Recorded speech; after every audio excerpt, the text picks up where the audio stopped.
Open this up to get some looks at what's happening.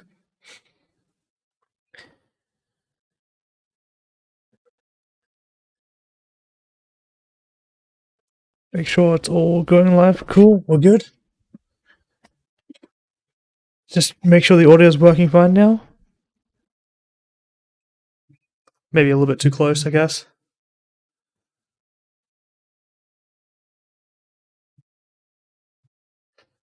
Is it still having a problem? No, it sounds good. So if I type now.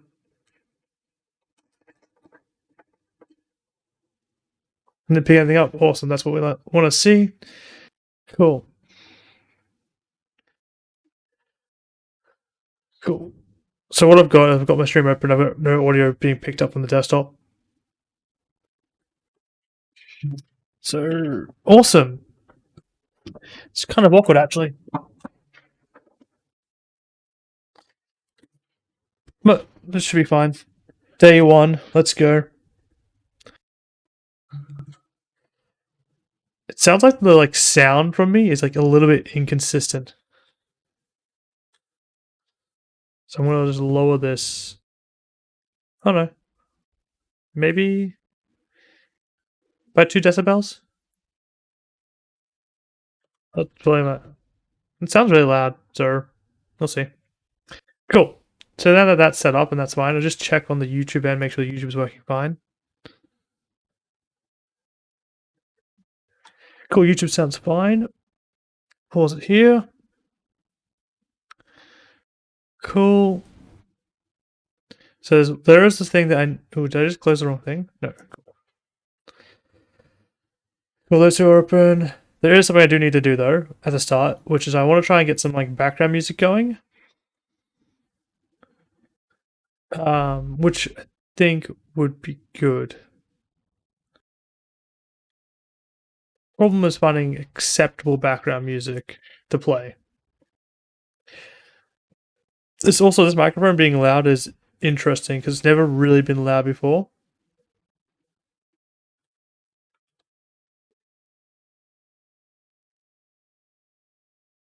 It's had a history of being weirdly quiet, but now it sounds like a normal microphone, so that's good.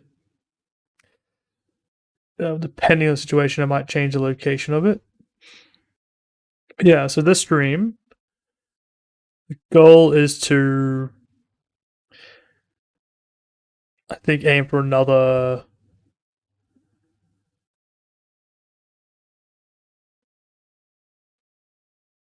I think 10 hours is fine. Because I've got to pick up shopping. 10 hours puts me at 8 p.m., right? Yeah, so 8 or 9 hour stream. And then I might come back after the shopping is being picked up and then go for another few. My goal is to try and have 12 to 16 hour streams every day, but that's relatively difficult. Okay,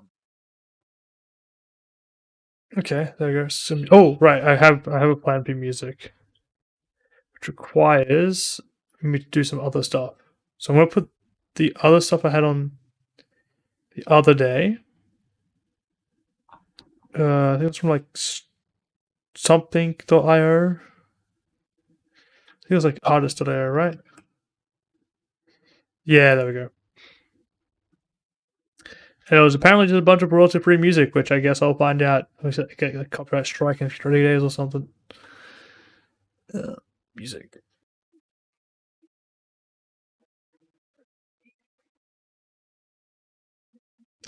Probably should look more into it because it probably isn't just fully free. Actually, you know what? Because it probably isn't, and it's probably just someone pirating stuff and be like, yeah, it's free, I swear. It's always a catch, nothing's ever free. What I'm gonna do is I'm just gonna search for chiptune.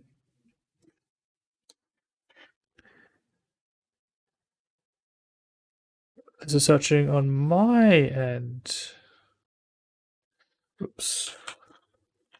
Let's just go to YouTube itself. There's probably a chiptune live stream somewhere.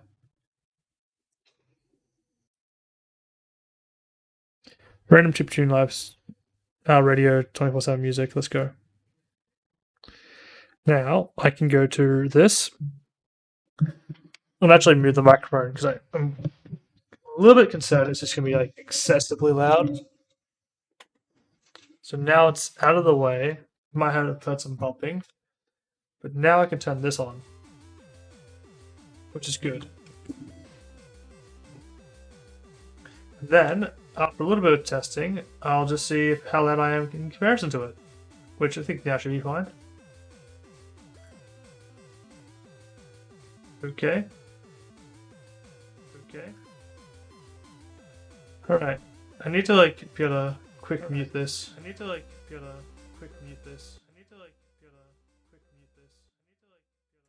Okay, that echoes endlessly now. That's ideal. So, unmute tab. Let's go. Alright, so now I'm talking normally. I'm explaining something that's happening.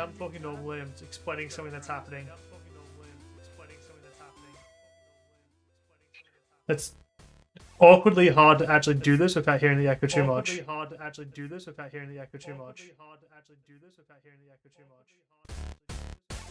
This is on max now. Let's see how this sounds.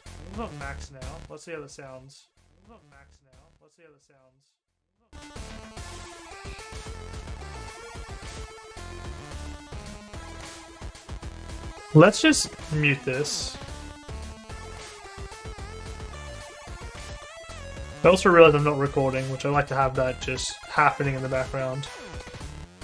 Alright, so I can't hear anything, but now, because I thought about recording it, I can actually just pause the music for a second, mute the audio input, and listen to what's actually happening, and figure out what the audio levels are at.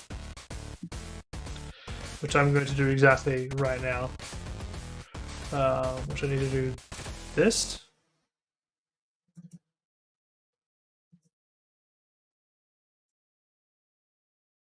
Just happening in the background. Alright, so I can't hear anything, but now, because I thought about recording it, I can actually just... Actually, yeah, that sounds fine. That's perfectly volumed. I just need to turn down what I can hear. And we're great. Cool.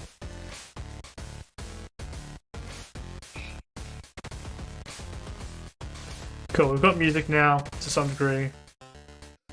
Because I won't be playing any games. What I will be doing is, if I transition real quick, and we can see this, is I'll be going through... I was going to do Ludum Dare, but I didn't. But what we're going to be doing is going to itch.io, Unity. Yeah, hinted at this at my last stream. And Humble Bundle. And with that, I'm going to be going through and just talking about a bunch of the stuff. I'm going to be making a game design document. What is happening here? And then there's another application. If I pop this open, got this. I'll just get that ready to be transferred to. I duplicate. Okay. Rename to that.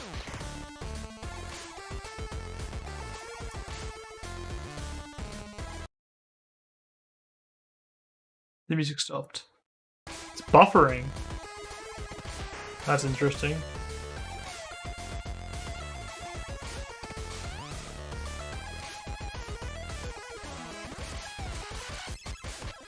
What is wrong? Okay. That's right. This is a bad window to have grabbed.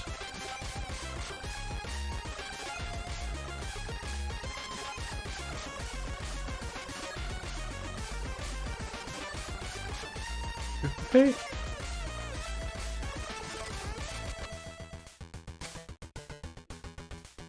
Give me a second. I got this.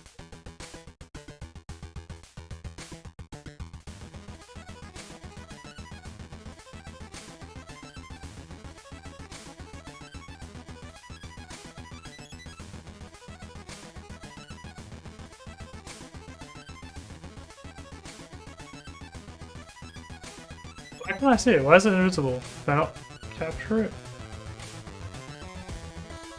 There we go. Cool. I got a full screen mode. That's fine. Why is it not centered? What is going on? Is this not?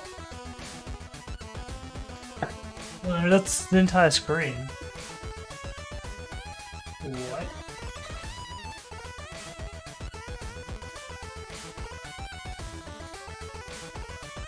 Okay. That was weird. Then there's another thing which I'll be using, which is this, which is called Xmind. And what this does is it lets you like type things in here and make like a chart like what's a good example? It'd be like game development. Game developer, and you'd be like, okay, well you can be an art, you can be a programmer, you can be a designer, you can be a sounder, you can misspell it all, and then you can be the editor. Who like, and then you'd be like, spell check. And then like, vibe check. And you can kind of like sprawl off and like go for things. But another way to do this, we just like undo all this and go, okay, well the game is going to be like Flappy Birds. Great example. You need to have like the display controller, the obstacles, and then you've got the like rewards, right? So rewards is like high score, bragging rights. The obstacles might be like pipes, randomly change. Then you can vote control, which is just you tap to go up, hold longer to go higher, short taps. Move smaller distance. I'm like, these are the same thing.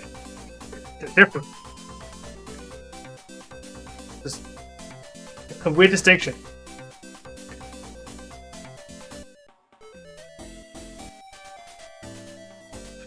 And it's weird to say that they are completely different and they're both required.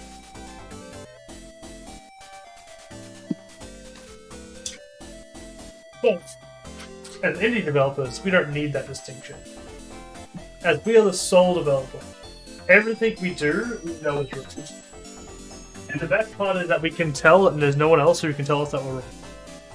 So, those distinctions might not be as necessary here. You know when you realize you've moved your audio setup after getting it to like a decent position, and you're like, yeah, that's fine. Now you have to like actually mute the thing you're listening to, or pause it, and then check again, because you decided to change it.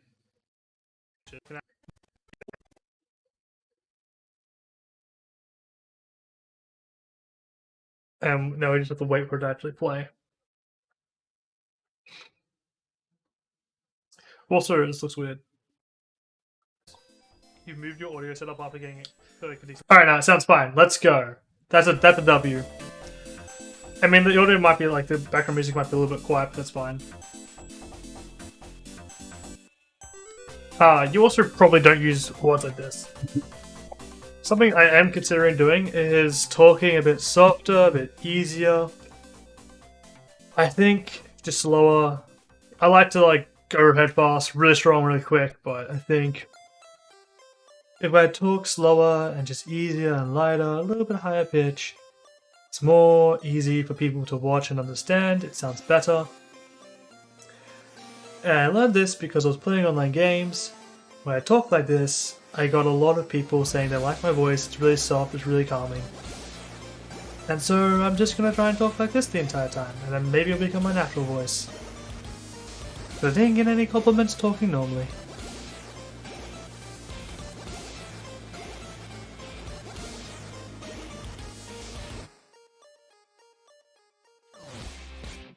So, I have no idea what to do right now. I need a plan.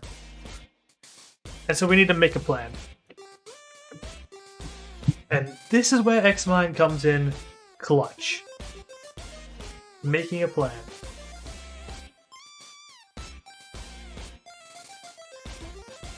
One thing I've noticed, and I keep seeing, is the stream. The stream is pretty important. The stream is my way of connecting, it's a big marketing tool, and so having a black bar at the bottom like I do now, it's not a really good idea. So a quick way to fix that is we can go to the transitioning screen, and we can take that and we can kind of put that at the bottom. So we take the background and then we go to, I want to put that there and move that down. Then we transition. And now it's at least a bit more visually interesting. So that's good. Next up, what do we have to do now?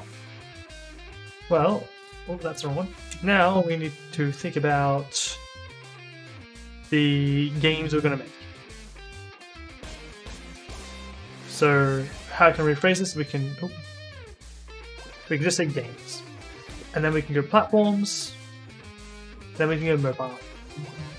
And then we can also go Windows PC. I don't have a iPhone or a Apple device. Those are some things I'd like to try and be able to attain through doing this. So my limitations of this, so this will be Android and Linux. I do have access to a Linux machine. I can run a Linux virtual machine if I want to as well, so we've got these options right now. I don't really know much about any other platform for mobile besides Android. Android does encompass a lot. I won't really be branching out from that. Something unique here is that I can also go like a standard x64, and we can also do like a Raspberry Pi, which is a... I've forgotten the architecture, but it's an Arch system. So we can do that as well. I think it's actually like double H, but I'm just going to write Arch because it sounds easier to say.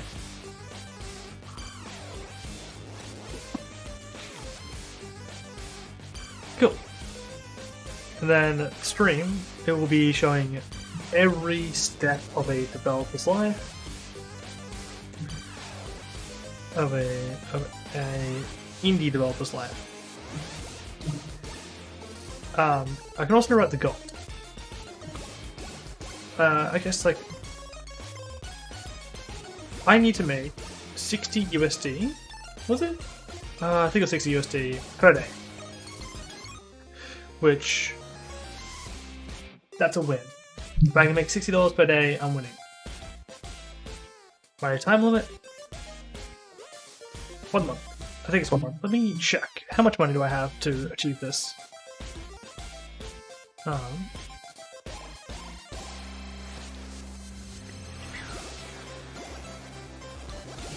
And then there will be some things you can't see, like I've opened up a calculator right now. I'm going to quickly just do some math on it. Okay.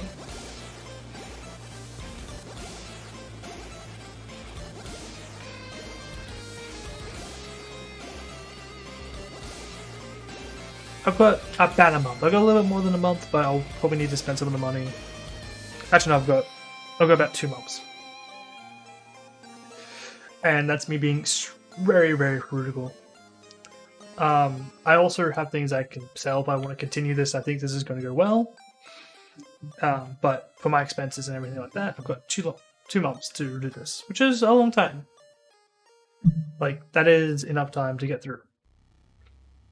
So these are the sort of goals now. And this will continue to grow and develop more. I think I've chosen like the wrong sort of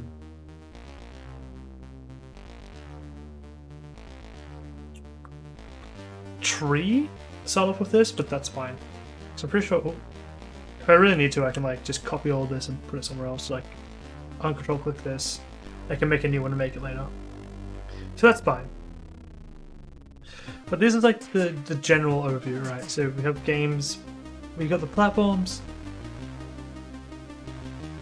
and we know we're going to develop for, so if we start making something that's not one of these platforms, we can say it's not really the idea. The only other thing I could probably say is web. Because web is relatively easy. Then we can go game engine. Now I'd like to use Unreal and I'd like to use Godot. I think they're both interesting. But I'm going to start with Unity. It's very beginner friendly. And it's something we've got experience with. so I feel more comfortable getting stuff done quickly. Looking at the time limit here, it is a big restraint to everything. So if I can go like a relationship, that's why we're using Unity, and I think I can do this as a different color.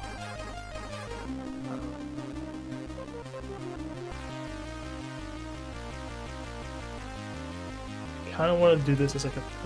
Oops, not what I wanted. I want a line. Oh, that's how I do it. And then that can be purple.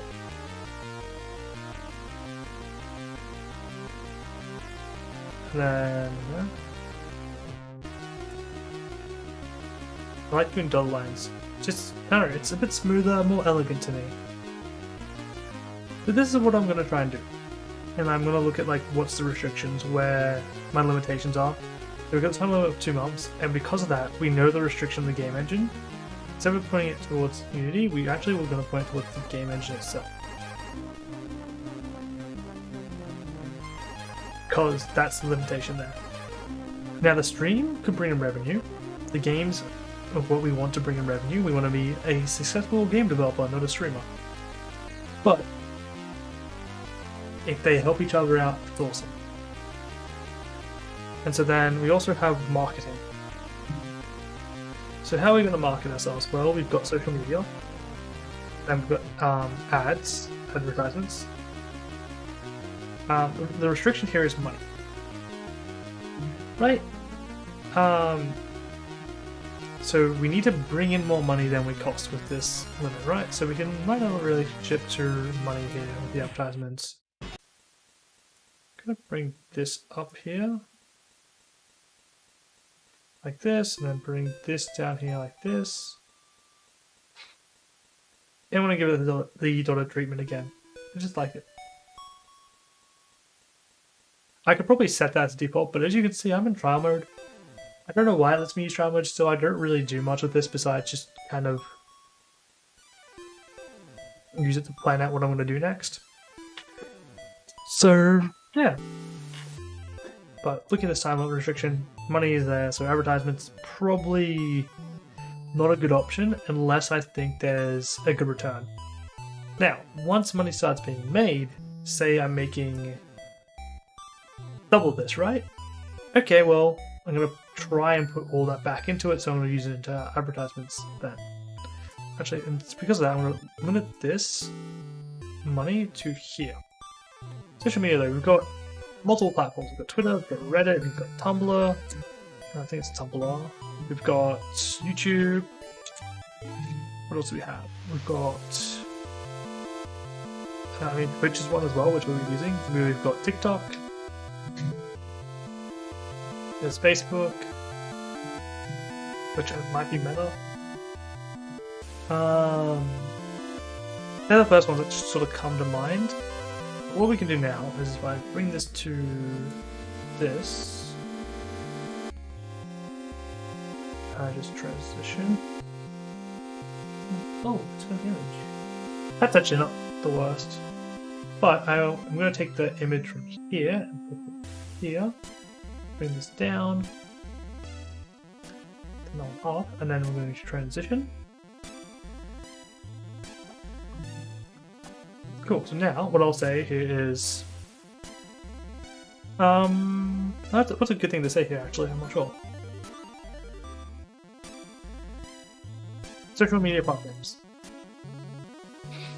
Let's see what sort of shows up, right? I am actually a bit surprised that it wasn't just the platforms themselves, but I see here on the image like Instagram, so images might be better for this. So we've got Instagram, which is one I missed, which is pretty good.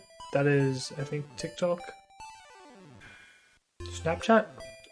Actually, this is just like a chart, which is kind of interesting, so that's kind of nice to look at.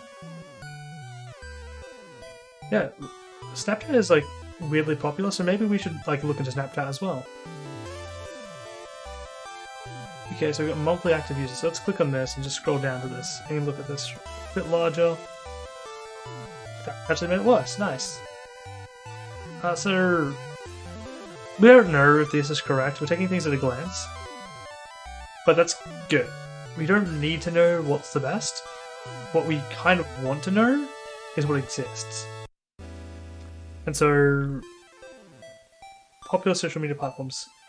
I've like some things I'm looking at, like WhatsApp or Telegram. I've used them before, and I don't think there's discoverability there. And I think that's a really important thing. Like, you don't want to... Let's see, you don't want to just have a platform for chatting with people. But they do exist so that you can keep them in mind, I guess. That is interesting. Douyin? I guess it's like a separate one or something. But, ow. I just have like a cramp for a second. Okay.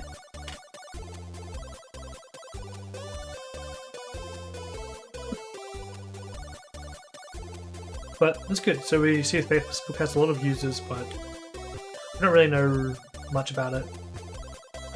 YouTube's got a lot of users too. Don't know all that much about it at the moment. We know, like, I know that it's relatively popular. WhatsApp has a lot of users. 2 billion is a lot of users, actually. Interesting. But Instagram is probably a good one to take. TikTok is one that we've got on there already.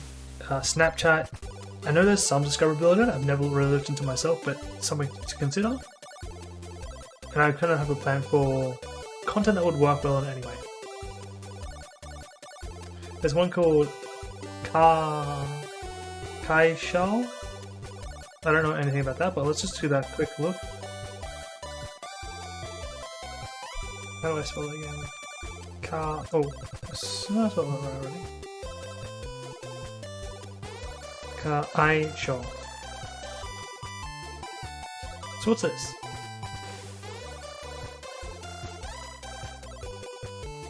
Kaishao is a user short video sharing mobile app, a social network and video special effects editor based in Haidian District, developed in 2011 by Beijing Kaishao Technology by an engineer Hao Su and Chen Yizhao.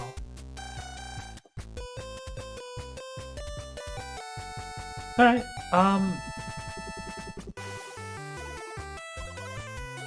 that's a cool short description. I don't know much about it. It seems like it might be difficult in an English-speaking country, and I won't be translating anything to another language. I have considered doing something like Japanese. Problem is that I'd be writing everything in hiragana and katakana, so there wouldn't be really many kanji, which would be good in a way, but it'd be really hard to convey a lot of things quickly.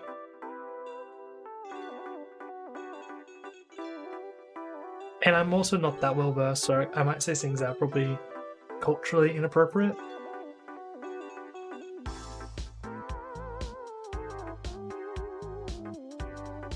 Oh, so Douyin is TikTok.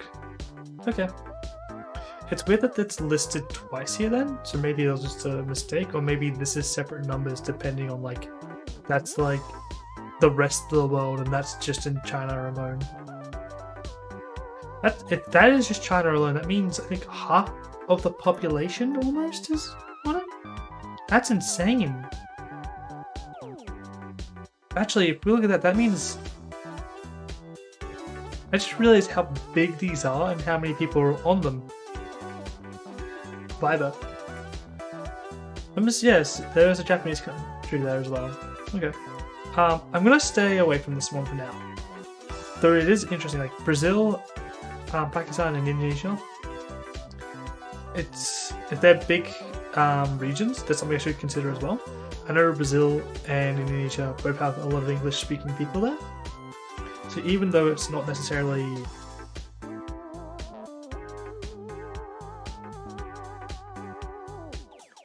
something I'm going to translate to often or many times, it might be worth considering this in the future. But Snapchat's something I can easily get onto. There's one called Qzone by Tencent. Interesting. This one looks really hard for me to use. Just looking at that immediately. Because the first result is not in English. And it looks like that's the official website as well. Actually looks kind of comprehensive though. I kind of like that. I am a bit more biased towards things that seem easier for me to use. The Pinterest, I don't know if that's something that would be beneficial. Reddit seems good. I've got plans for stuff like Reddit though. Quora, maybe not. I am a little bit biased towards things that I think that are reasonably easy to use and beneficial for me to use. But we've taken a look at this, so we've got a good idea. So now let's swap back to Axmind and sort of add these things now. So, alright, we've also got Instagram, and the other one was Snapchat, right? We've added those things, and then we've got a long list of things that we can use. Like, this is a massive list, and I kind of have to keep it attached to it. Nope, yeah, there we go. So this is massive. So now we can kind of go down, like Twitter, we can make announcements. We can... what else can we do with Twitter? We can share cool updates, participate in events. There's just some general things we can do. Reddit. Reddit is kind of interesting because what we can do here is we can assist other developers. But in doing so, we advertise ourselves in our system.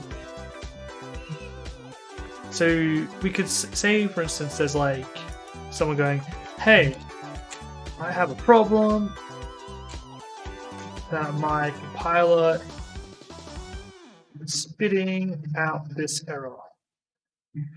And so then we can take this and go, I want this on the other side. Actually. Oh man. Okay, whatever. I'll keep it on the side. We go, okay, well we can look at the issue.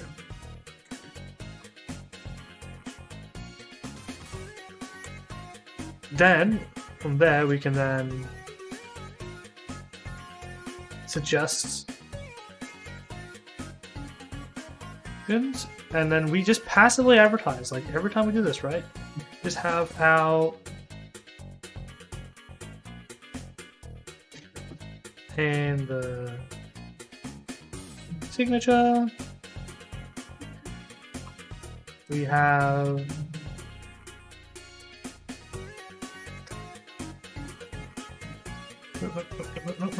no. Fire and yeah, signature and bio. So whenever someone looks at us, they're like, oh cool, that this person does this, and they might go, this kind of looks interesting, and they might click on it and might download it. And it's not massive, but this does actually remind me, like, well, not social media, we can also add Stack Overflow. And so we have this sort of thing here. Reddit's really good because we can kind of look at a lot of different things and just kind of hit a lot of different areas and subjects all at once. Just general things we take interest in.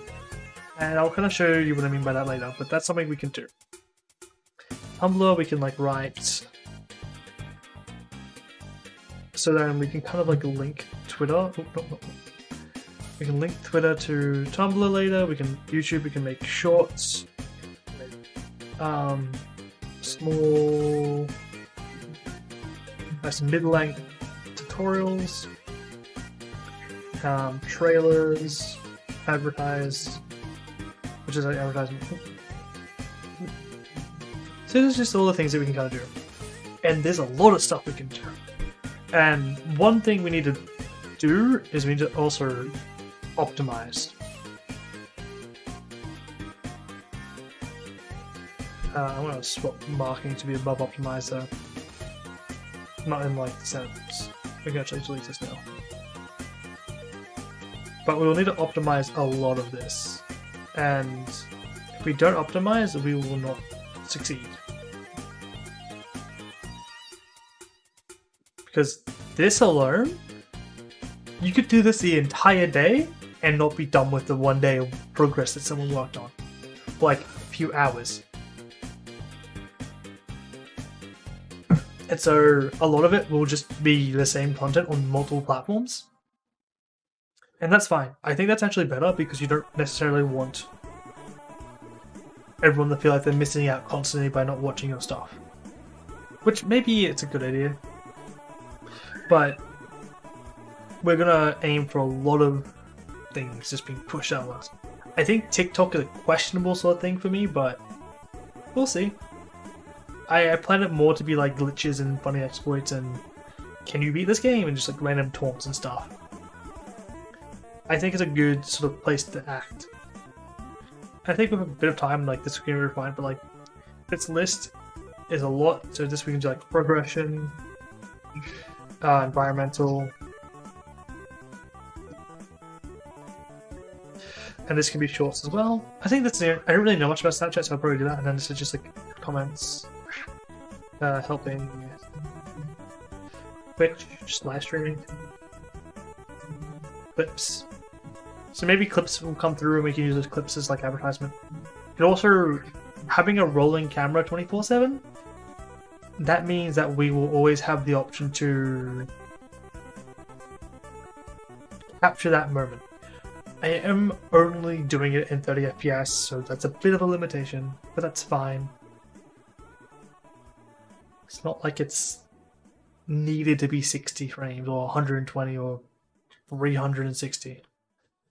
It's not like we're playing something.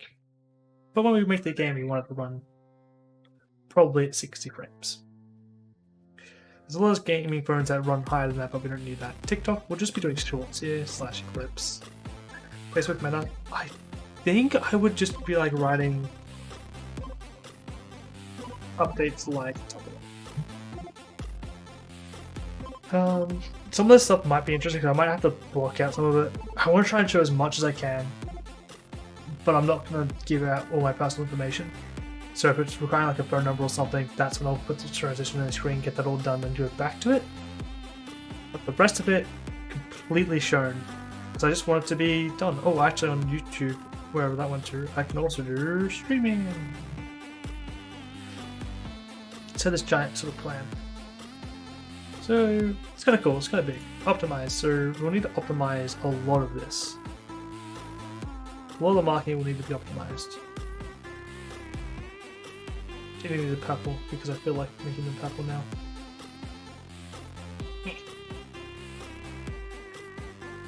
Cool. Yeah, so they got this not optimized. I don't really know how to optimize, but one thing is like taking clips from Twitch. That will save a lot of time for this. But stuff like Reddit and Stack Overflow, they're not really quick things, but there will be some stuff we can like follow and go along with and answer questions to. And the more information we can provide to people with more detailed signatures and stuff like that, the better. I think this is a decent minor plan. And notice I put a lot into like just general social media marketing. As we write the budget, it's not a lot of money. Our budget for marketing, our budget in general is like $0, right? Well, actually, our budget is closer to 300. 300? No. 200. We have about $200 budget that we can like kind of freely spend and do whatever we want to do with. Wisely. So that comes to like, okay, what's worth spending our money on the budget? And I'm gonna go back to the web browser. I'm gonna close off the social media stuff there. So transition back to it now. When I find the button for that again, there it is. So look at this. So we've got choice membership bundles and stuff like that. We've got the featured, we've got the bundles here though. So we've got the writing guide, which is kind of interesting, which we'll click on that, it's kind of interesting. The Painter bundle, it sounds interesting. What we don't want though are things that say Games bundle. The Games bundle we don't want. The Books bundle, it sounds interesting, but it sounds interesting for the wrong reason. It sounds like it's entertainment, which is great. We're making entertainment for people, but it's not what we need. The Software bundle, learn to make games in Unity 2022. That sounds kind of interesting. It could be good for a little series as well. I've got some stuff I'm thinking about. This is probably happening because I think there's a developer conference happening this week, or maybe it was next week or something.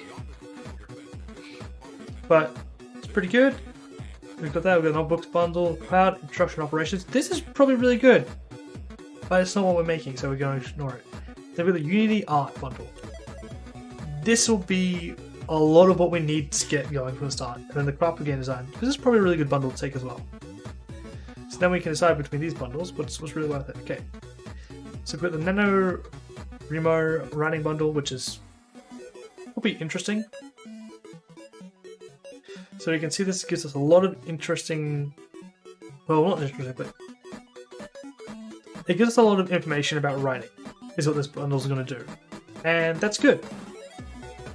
But do we need a lot of information about writing stuff?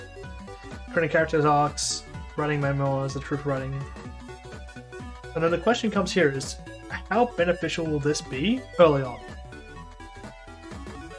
And unfortunately the answer is probably going to be not really that helpful at all.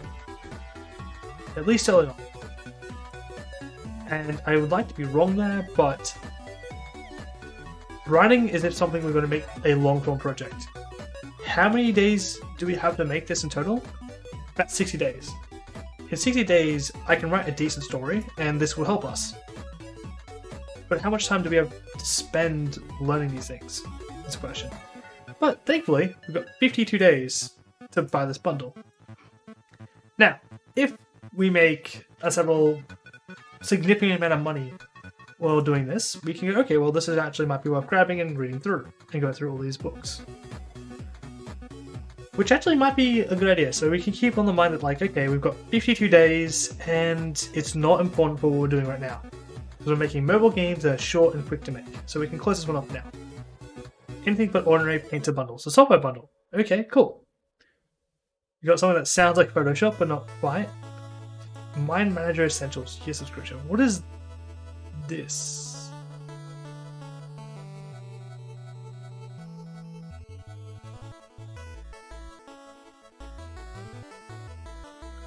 Okay, so this sounds kind of interesting, but maybe not exactly what we need right now. Cool. Is it a video editing software? No. Brush animation, brush pack, alien. So these are things that I think you'd be using in like Photoshop or Clip Studio Paint or Kirita. A bunch of things. So these are all kind of useful and probably well worth getting actually. I actually have a like simple drawing tablet, like the basic medium Intuos. It was like $100 on student discount or something, and I was like, okay, let's get that. I got that 6 years ago now. But I could get this bundle and do some things with that too. But we're looking at this going, okay, this is good for drawing stuff, but bless its heart, it has a WinZip. Is this a video editing software? That looks like a video. So this might be useful just for the video editing Studio Pro. I probably would prefer using something like Adobe Premiere, which I'm just more used to and comfortable with, but that's an option that we can look at too. So we've got 10 days to decide on, or 11 days to decide on this one. Awesome. So we know that this has the one really useful thing, which is the video software thing. Let's see, how much do we have to pay to get this? If we pay $1, we get WinZip. $45 we get the video editing software and everything else, right? No, we missed 3 things, which are these things, which I actually don't care for. The difference is like $4, so maybe I'll get all of it if I have the option to. But we know this is going to cost us 45 Australian dollars. I realized it's showing Australia, so now you know where I live. Oh no. That's fine. I'm going to try and translate everything to USD just to make it more universally applicable.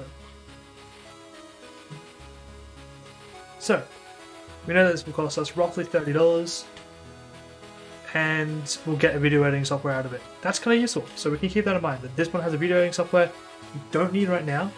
Like, if we need a video editing software immediately, bad option, but it's something we can always use a Microsoft video editor. It's like, that's horrible, why would you use that? It's like, well, if we're doing anything that's complicated, why did that scroll down?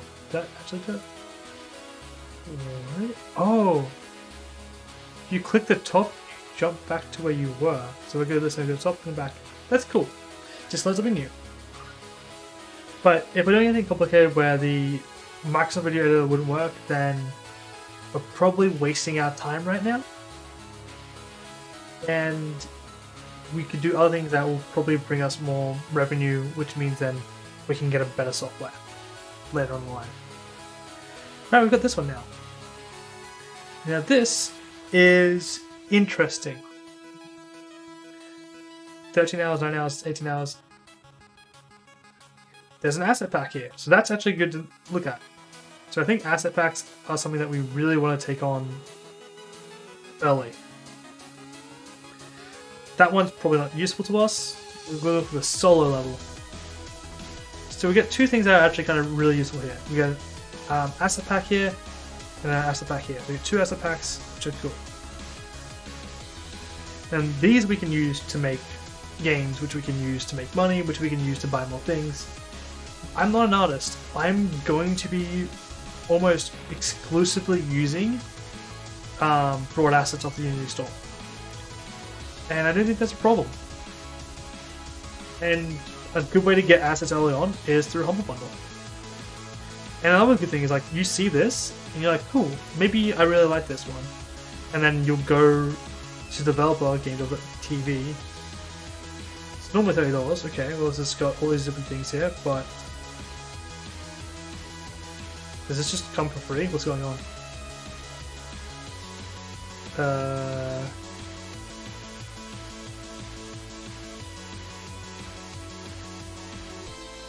Oh, that's the specific one. Let's go to the general website.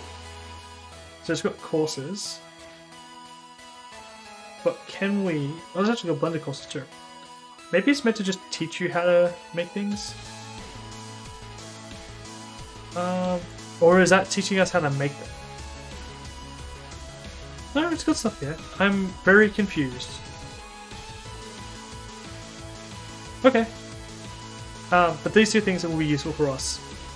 And all this other stuff might be useful as well, and we can look into that later. It's like something I don't know is online multiplayer, so this could be good. Good. 18 days to decide, so I'll keep that in mind. This is something I might pick up, though.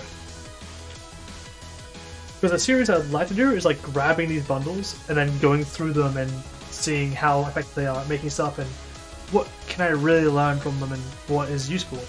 Or what didn't really help out at all and you would solve it just by sitting down and thinking for like 20 minutes. So this is good. This is what I actually will consider heavily because it's got these assets, which I think are the most important thing right now. For the Unity art bundle, which I think is going to be the biggest and most important one for us right now, unless you're an artist, then you actually will probably want to go back this one. If you're good at art, but you're not good at like actually scripting or coding stuff, this one's probably good. The like visual scripting course and just going through that. It's going to take you apparently 8 hours. I don't know if that's watch time or if that's mix time. I would prefer if that's mix time, but that will let you start making things quickly, I'd imagine. But then we've got Unity Art Bundle, which is what I think is really important. I actually have this one.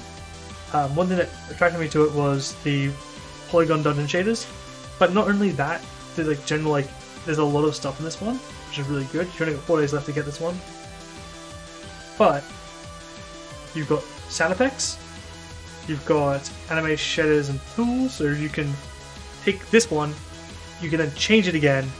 You've also got the sound collection here, or the music collection, so you've got this as well. So you've got just these 4 things. You can make the same game twice, and that's cool. You've managed to make the same thing twice, and they're both actually different in like look, feel, and sound. The only thing that's the same is like the core loop. And the core loop, you might be like, well, that's the entire point of the game, isn't it? And yeah. But we're going to run into a lot of problems if we just make each game super unique.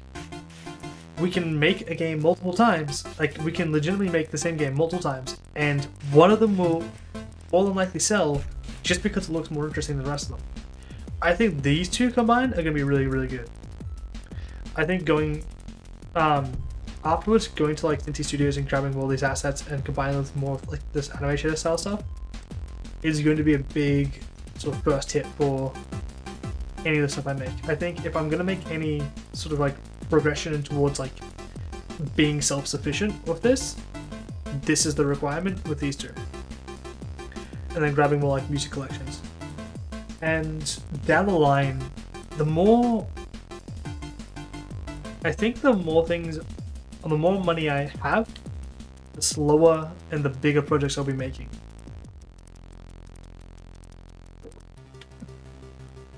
Because I can afford to make bigger things. And so that's something I'll be heavily considering.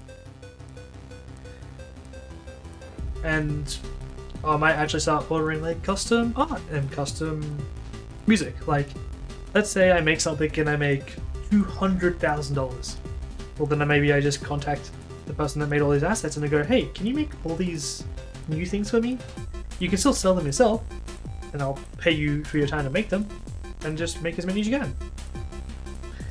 Maybe that's what I'll do. But another thing is like the ProPixelizer and then the Pixelates tools as well. I can make the same thing again 3 times through releases.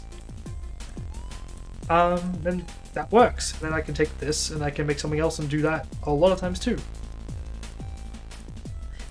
And I think there's not really a problem with that. Like,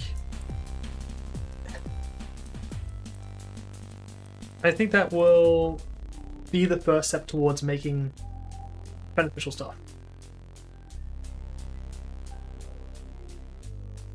In terms of like creating a sustainable living. This coupon will probably come in handy down the line too. I also need to sneeze, so I'm just going to mute the microphone for a second.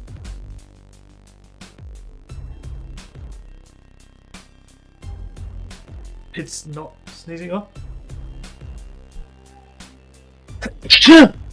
Okay, never mind. I'm sorry. That hurt. Oh, we've got another bundle better. Cool. Ah. But yeah, we've got a bunch of other things in this pack too. I've kind of looked at some a lot. I've actually already got the stack so we can use it one, and that's what we'll sort of be starting off with today. We'll be kind of exploring some of the stuff that I'm interested in. The Toon Fantasy Nature is also nice. Oh, that hurt a lot. That sneeze. Ah. Feel it in my left arm particularly. But what I'll probably swap to later is using like this music collection, because I think it makes sense. I can listen to all of it and sort of get an idea of what sounds good and what doesn't. Unless it's like really well like separated, then probably what I'll end up doing. I hope this has the sound effects I need for this to work, because I do have one project in mind that I want to start with. I think it's going to take about 10 days to develop it to the point where I can sort of put it up, and hopefully it sort of works. But yeah, so we've got a bunch of other things here too. So with this, if we want to, we can make a Fall Guys clone. And the question is like, do I want to make clones of popular games? Not really, but I want to make anything that I think is interesting to learn from. I will make and I will release, and I will try and monetize it in a different way. So making something like Fall Guys might be interesting. Don't think I'll be making it though. I would have to learn a lot of multiplayer stuff, and I have to end up hosting servers and doing stuff like that, which I don't think is beneficial to me. And then if I try and be like, oh, well, maybe I can make a clone of Elden Ring. Well, that's a really, really big game, and I just don't think that's feasible. And I'm... There's other stuff there, but I'm not sure. I think cloning games doesn't make a lot of sense. I think making smaller experiences that are quick to play, easy to play, and just give general reward, like... So you've got like an endless runner, right? I think making a few endless runners will be kind of cool and interesting to start off with. And working on monetizing those. I don't think starting big is a good idea. So maybe I'll make an endless runner today, see if I can get that done, and I'll put that on a few platforms and go from there. If I can get a project done a day, that's a win. Even if I can get like a reskin or two, because what I want to try and do, now I'm thinking and talking about this, I'm thinking about what makes a lot of sense, and making like an endless runner today, giving it monetization models, putting it on stuff like Kongregate, itch.io, GameJolt, on the Android store, if the Android store doesn't cost me too much money to put it on. I need to check something real quick. Give me 1 second.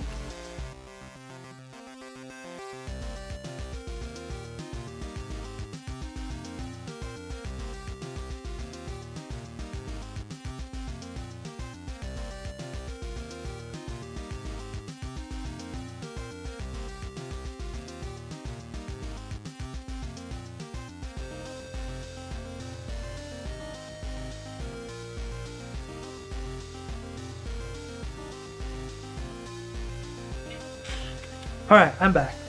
For realty this time. I just smelled something that smelled a little bit like burning, so I wanted just to make sure I didn't leave the stove on or something. But I had the window open, so I'm guessing someone's cooking something. It wasn't like burnt, it kind of smelled nice, so I'm guessing someone's cooking something. I smelled it, and I was like, that smells nice, that smells like someone's cooking. Wait, is something burning now? Let me go check. But yeah, making endless runners and just putting them on some sites and seeing how they do. I mean, just general advertisements, and I think I would probably be seeing maybe 20 cents after a month or two. And that's fine, because today I'm going to be learning a bunch of stuff. I'm going through stuff and just taking a slow approach. We're developing all the things we need and all the tools and skills we'll need for the future. My goal, if this works well, is I want to do this for 5 years straight, I think. I think that's a ideal goal, and there will be a few breaks in between. I'll probably be moving in 4 to 6 months. And then the next goal, or break rather, will probably happen a year or two from then, and then there'll probably be another break. Well, probably won't be another break at that point. There might be another break in between them. I think my biggest break will be moving, but in 4 to 6 months I will be taking a break. I'll probably be moving everything into just storage style things, and I'll probably just move into like a 2-bedroom apartment and just put it all in storage, and I'll probably sell some of the stuff I've got as well. Changing my life values a lot. That's why I'm trying this now. But we've got these sort of things here too. This was kind of interesting too. This would be really interesting to make a abstract game, which I think might do well as well. So if I think about that, I can make that and go from there. I think the hardest thing, and what I want to try and avoid, unless I want to spend probably a week developing it, is a system where like there's daily challenges or there's new content being added consistently. I think that's not a good idea. I think if I can make something that's self-sustained to a point, it's a good idea. And so what that might be would be like making an endless runner, and then it's really far to get to the end, and the end just seems endless, right? And so you play through, and maybe you have to run for like an hour straight. Like that's a long time, endless run. You make it there, and you win. And it's like, oh, so it's not actually endless. Or maybe you could make it an actual endless temple runner, where you will always be running, and then the next level loads and goes through, and it changes the colors and stuff like that. And you might unlock a few areas. But that's it. Like once you're done, you're done. And you might make difficulties by like, an endless run is like usually to jump every few seconds. And the further you get more like in-game rewards, you can unlock all the stuff in game. Or for some reason, people can buy them? Question mark. And yeah, otherwise, what I think the main marketing I'll do for, or main revenue for these for those type of games is I'll just have, when you die, you can watch an ad, and if you watch an ad, you get one more one, and then you have to start again. Or, it's actually kind of dumb, but it might be really smart. If you make it so every time you die, you have to watch another ad. So if you die once, you have to watch one ad. If you die twice, you have to watch 2 ads. If you die 3 times, you have to watch 3 ads. If you die 4 times, you have to watch 4 ads. And it just scales up linearly. Like that, just, yep. And so people will just watch a bunch of ads, and then, yeah. Maybe there'll be one person that's just like, I just want to keep going as far as I can. And you can make it so every distance of 1,000, like every like minute that they run for, they get a multiplier of like half the time. So it's like one times for the first minute, 1.5 times for the second minute, 2 times for the third minute, 2.5 times for the fourth minute. And so they just want to keep going. And because they're like, I'm just going to get so much more if I just do a little bit longer. And maybe they go for like an hour, like I said. Like maybe they do the hour, and then they're like, cool, I am now going to get 30 times the base value of all the points I've got already, all the money I've got, so then they can unlock everything all at once. And maybe they died every minute doing that, right? And so every minute they died, so we've got a compounding number of 6. So they might have actually generated us like $4, which is insane. I don't think anyone's going to go straight through 60 ads, because that's like half an hour. It's not worth it. But it might be sort of worth it for the first like 4 deaths. Now the 5th one, you're like, oh, that's a lot of ads. They'll just close out at that point, which is fine. They'll accept the death and try again, maybe.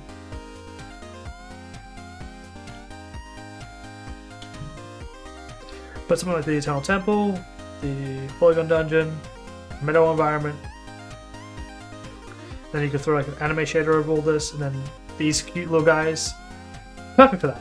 Actually, this is probably really good for this. Underwater FX could be interesting. These guys are perfect for it too. So you can make all this interesting, unique stuff. So we'll see how it goes. I think the biggest thing is like, although these are different art styles, and it's really hard to work with. But if you pixelate it, or if you anime shader it, I think there's another shader here somewhere. Yeah, maybe there wasn't. But if you do those to it, it'll look better. So that's cool. I think this is a good one. I'll run with that. But I think today I'm gonna make some endless runners. I think that's what we're gonna do. And the craft game design book bundle. So this is a bit more reading. 15 days to decide if I want or not. Honoring the code. Game characters by design. So this is one of the things which I think is.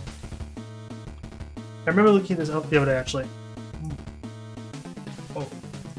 My description of this is that it's really good.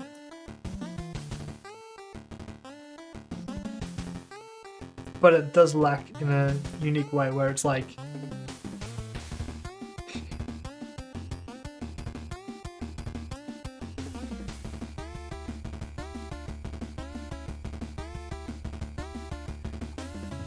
I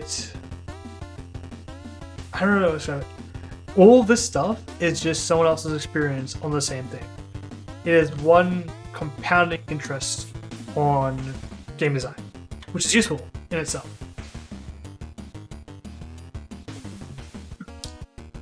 But it's going to be lacking in other areas.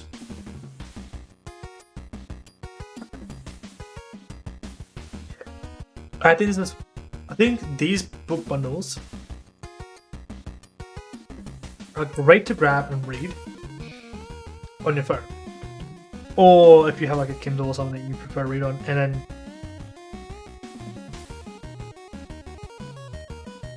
what you'll do is you'll grab it, you'll read it, you'll be sitting down and reading through it. I think reading is good.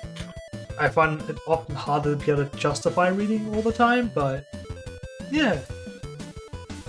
That's pretty good. So we'll go back to the Humble Bundles.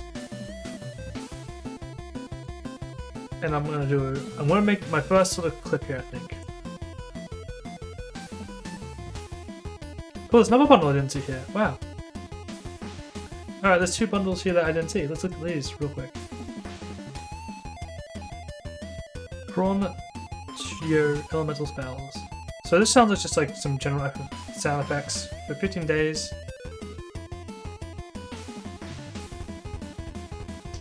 Okay, this sounds cool. Like general, because it almost sounds like, what does it sound like? Can we play it?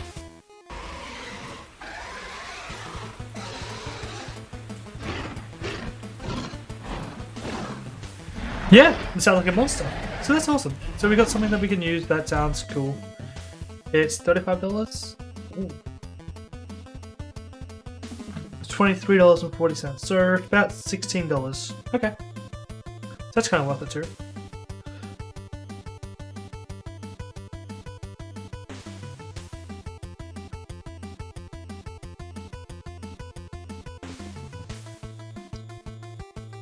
I think this is outside my expertise, but it might be worthwhile.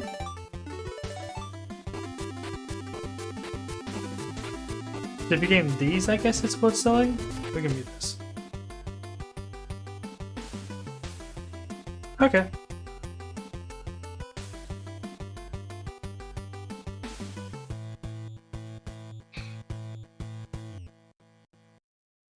You could probably get these and use these as well.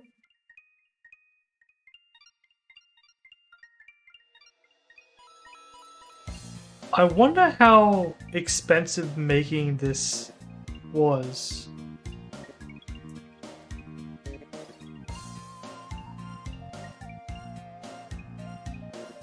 Oh, they're making video editing software, it's probably fine.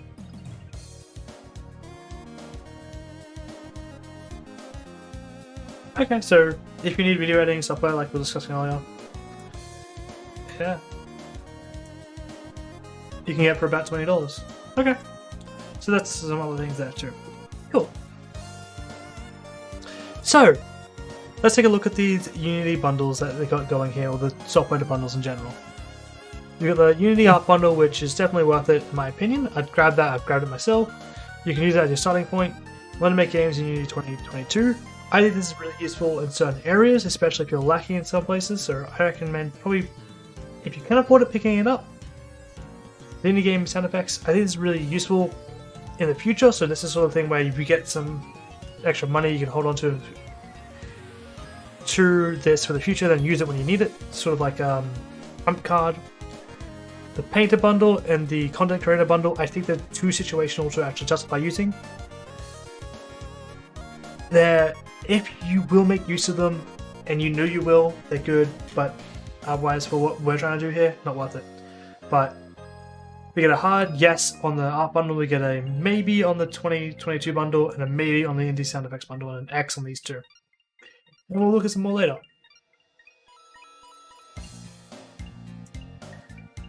And maybe I'll go through and I'll voice over that again later, and maybe make it so the microphone's a bit closer, clearer. But so we'll look at these now. Awesome. We've decided that we want the Unity Art Bundle, which I've gotten already. So we'll go to Unity. Am I signed in? Well, pretty Unity ID. Let's go. So we also need to make a company and all that stuff, but I've got a great name in mind for what I'm going to be making. Cool. I do actually have an account, so let's go. So yes, if you want to message me, you can. I'll ignore it.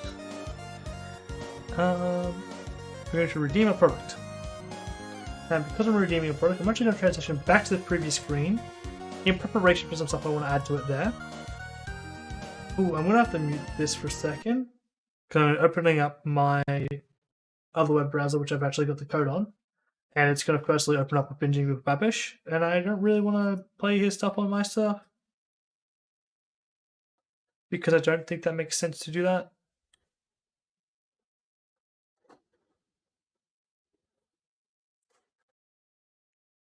There's a redemption deadline on these. Interesting.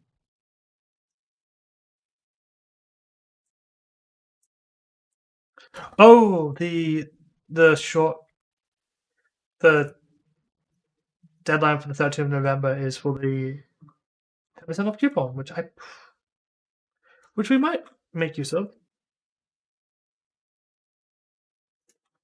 But the other things have a year, which is more than fine. Cool, we've redeemed everything here, so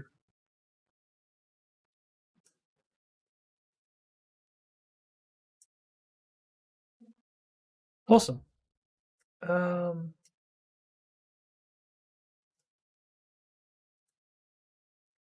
Let's go back to Xmine real quick. I can actually close off the other one as well. Yes. Yes. Close. So we bought the art bundle, and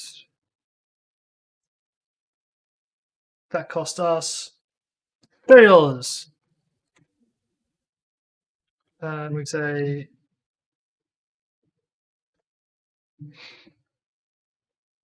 oh no, that was pretty harsh. But then, what I want to add now. What does this also do? Ah, cool.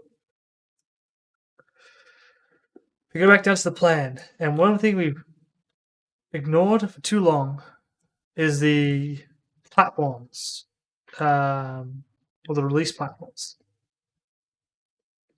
So we've got itch.io, we've got Kongregate, Google Play Store, we've got GameJolt. Now, last time I used GameJolt, oh, my music's still off. 1 second, let me turn it back on. Last time I used GameJolt, it got super low traffic numbers. It's fine. Let's go. So these are the first 4 platforms that come to mind. I don't know if there's much else that we're going to want to release on straight away. But we'll be looking for things like Kongregate, because I think that's where we're going to get most of our audience initially. But from the get-go, we're going to be making some temple runners and doing that and using the assets we got. So this is what I want to add. We have these platforms which we can go web and download. And I guess this will just be web as well, maybe? That'll be download. That will be web. And one thing I could do with like itch.io, which is really cool, I don't know if I can do it on these other platforms per se. I don't think I can do it with Google Play Store, but with this I can actually add the Android version as well.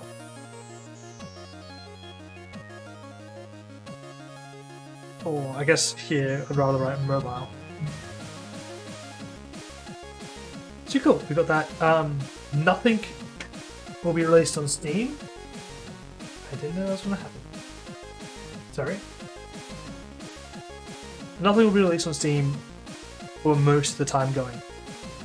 I don't need anything on Steam. And none of this is really worthwhile being on Steam. Steam is going to cost me $100. I'm going to need to make $5,000 at least to get any payout. Doesn't make sense. Doesn't matter. Down the line in the future, we'll be making something on Steam. But we don't plan to make anything like that right now. And honestly, doing all this makes this seem so scary in comparison to like the timeline. 60 days.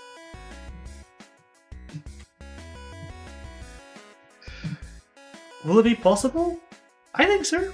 I think the hardest part is actually making stuff, and we're doing it now. Like, we're now 10 minutes in, but yeah. Cool, so we're now got a basic overview of this plan. Let's make the temple runner. So we can zoom down on this one. So we're going to make a temple runner. Oh, no, runner, which is cool. Cool. And before I want to get too far into this, one thing I want to take a look at is the actual art asset that we got, because that will play a massive part of what we're about to do. So we're going to open up the Unity Hub, please. Did I delete it for some reason? Wait. Not open. Cool. Awesome.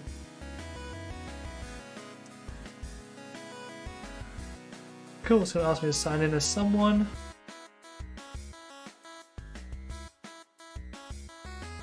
What is happening? So when you click sign in, it opens it up in a web browser, of course. Let me have to open it up. Maybe I have to log into Unity on the web browser then.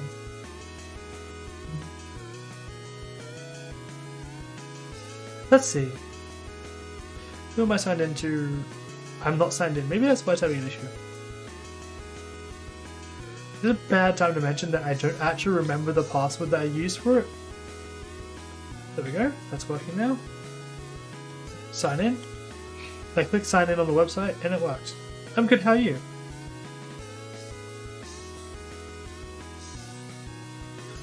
Is it signing me in?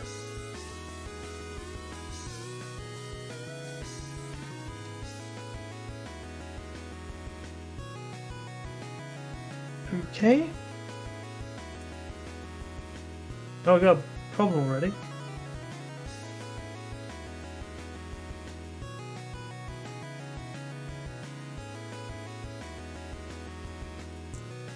What are you making? If you don't mind me asking?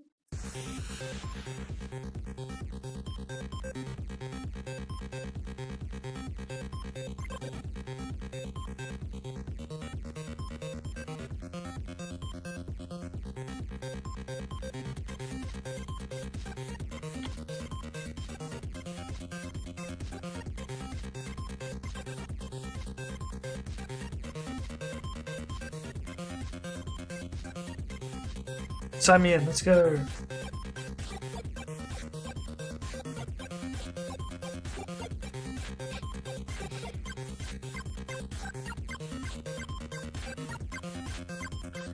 Like over a server or something?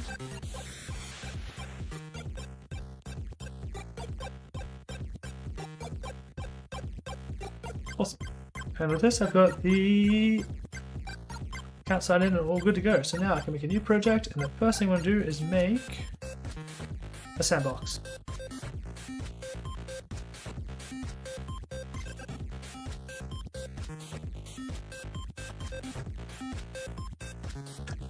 Awesome!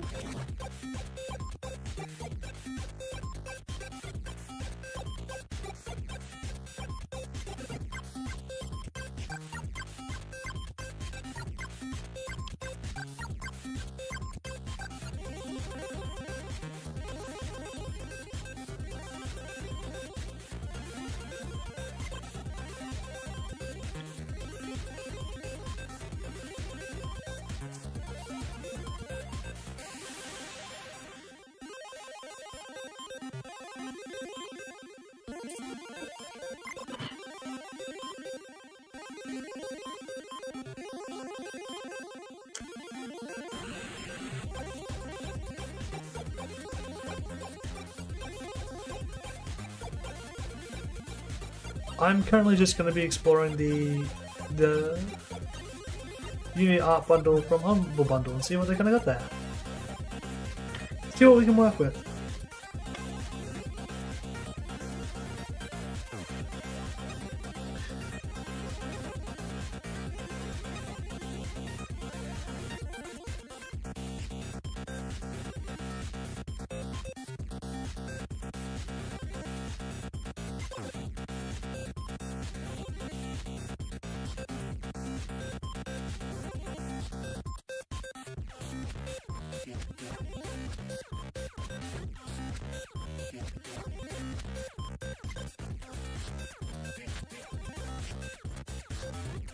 Hmm.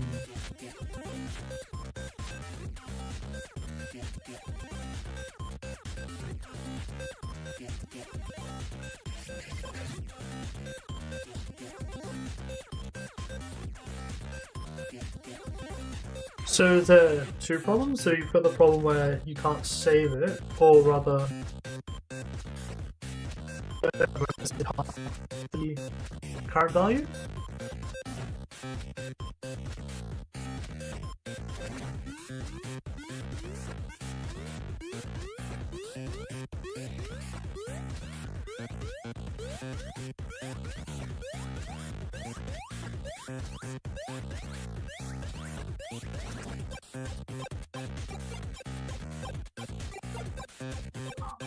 Is this in Unity?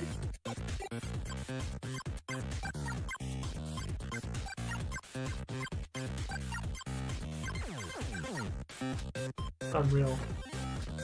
I know a problem I used to run into when I try to pull numbers is that I'd be pulling from like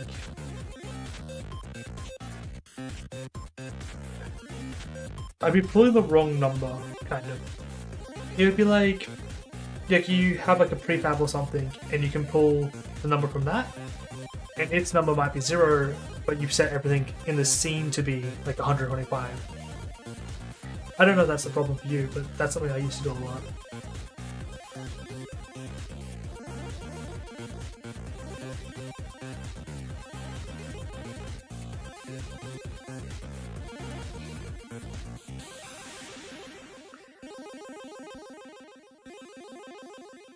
So, like, you know how you have prefabs? I don't know if you're using a prefab for your character here, but if you have like a prefab, the prefab value might be 0, or like the base prefab might be set to 0, and so when you're pulling the value, it's pulling the 0 from that instead of what's in the scene, or what's written in the script could be 0, and it could be being instantiated or being set to a different value once it's running, or even in engine. But because the script itself initially is 0, it's pulling the 0 from there instead.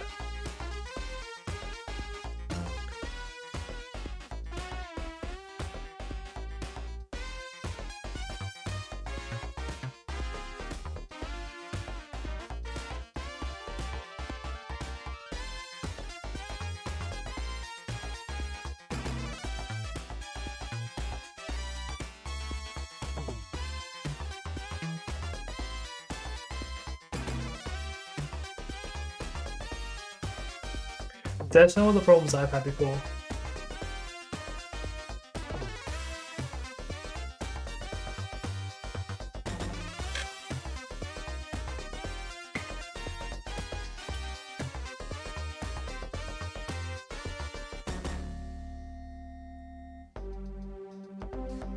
I'm just I bit my tongue.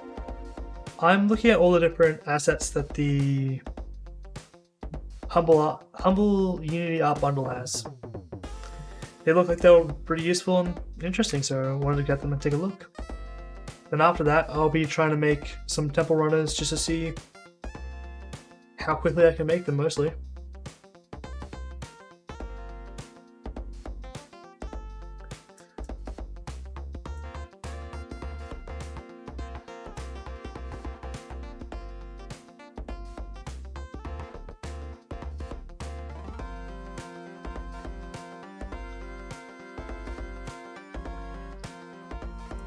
Now, never actually brought an asset from Humble Bundle and used it in Unity before, so I gotta learn how to do that.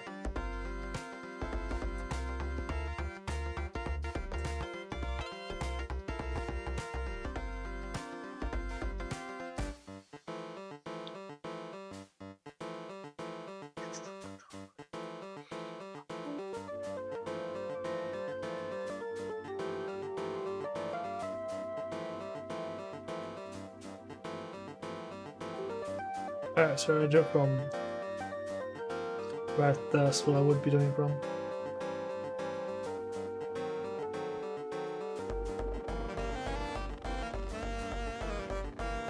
Nope.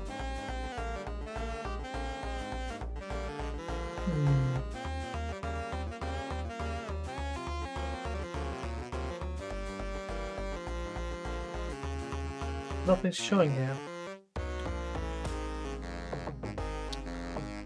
I am signed in.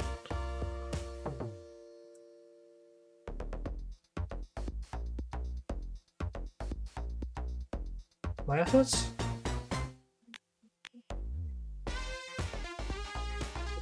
So what my sort of plan is I'm going to be making a few endless runners and just testing different monetization models that Uni's had and made. And then I'll be putting them on stuff like Kongregate and just itch.io, GameJolt, just general platforms that exist. And the idea is just to see how you do it and how it works.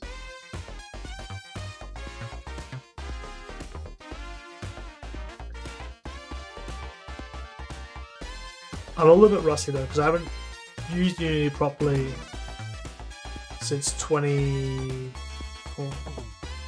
late 2018 or 2019. So it's not that big of a difference, and I've been doing programming as a full-time job in between, but yeah, that's something I want to see if I can get done, and then see how hard it is sort of to asset flip, I guess.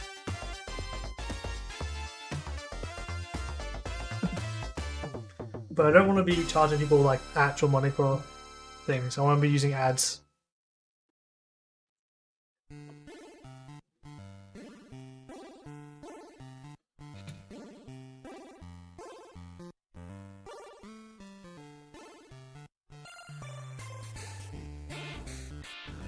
And the other thing I want to do is I want to try and follow a bunch of the tutorials that exist and see how effective the tutorials are at helping you make things in general. Because a lot of tutorials I've found with Unity are really, really good, but I think a lot of them lack sort of the same way like with programming lacks, where it gives you a general vague concept of how things work and then just kind of leaves you like, yeah, now just make the world. And I'm curious.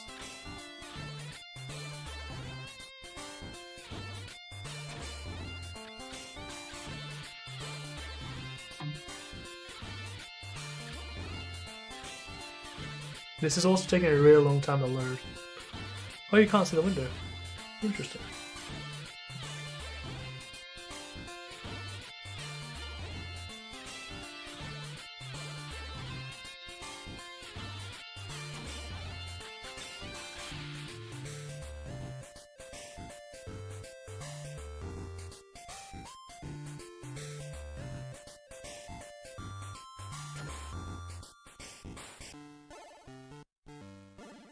Yeah. Doesn't even show up as a thing I can show as. Okay.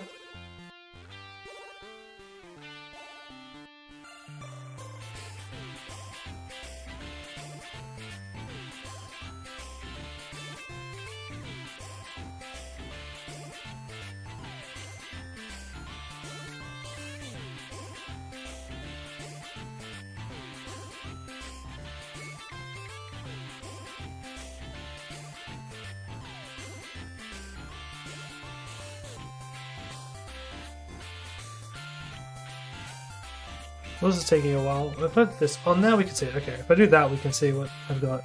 Let's go! Yeah, that was the sort of first thing I want to do though, is look at the assets.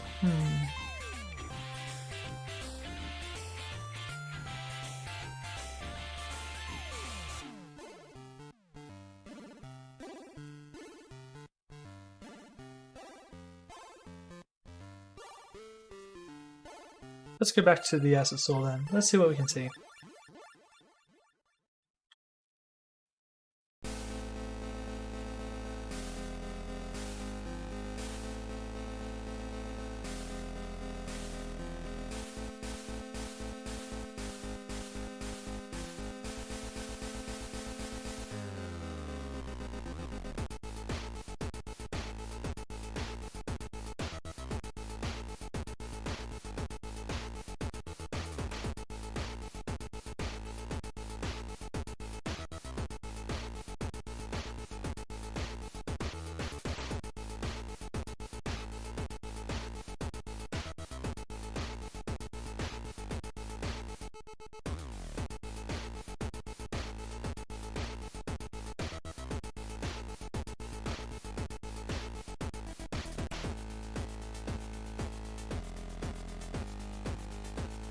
Alright. I need to keep that in mind that they're linked. So now I'm going to try and explore and find the assets on the website so I can try and look at them. It won't be quite the same.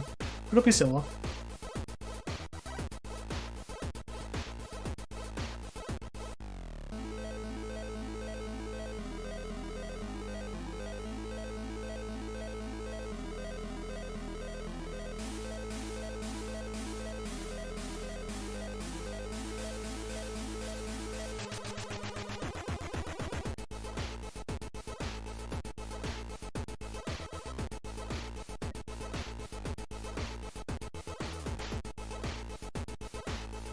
There are no assets here. That's a problem.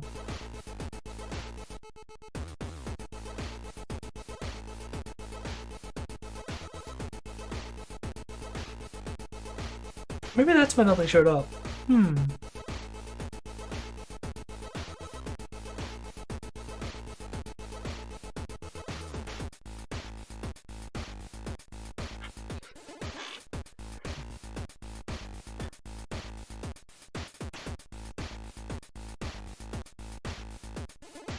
Nothing there. Maybe it's on my account.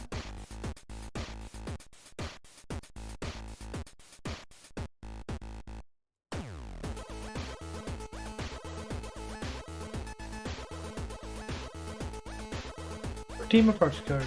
Let's try that again.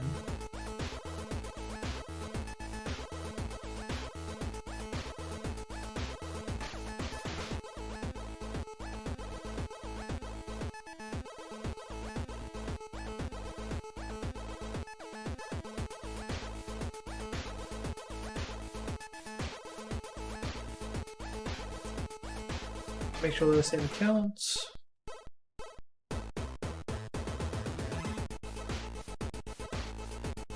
They look different. Why do they look different?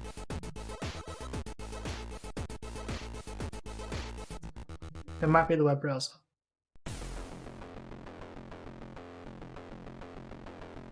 Okay.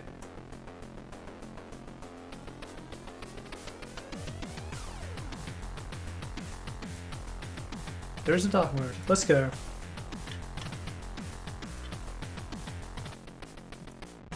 Let's cut. Saved assets. Nothing. My assets. This dark mode is a bit interesting. Is that intentional? Is it the same on both websites? Yes, okay. The dark mode, maybe we won't have dark mode on then. That way we can read this. Oh, there's an endless rubber sample as well. Do I make this?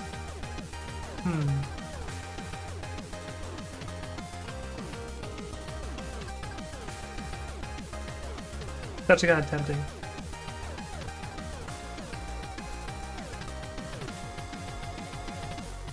Got 8 things to start with, but there's nothing else here. They look the same here. I'd say complete notifications. Cool. Alright, complete notifications on that one. If I refresh the other website. Yeah, okay, they are the same account. That's good. Looks like my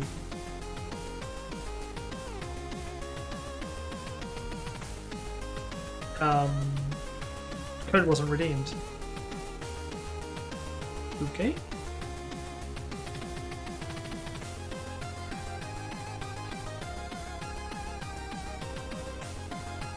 I did get to a window which showed that it was redeemed though, so I'm really curious to what actually happened.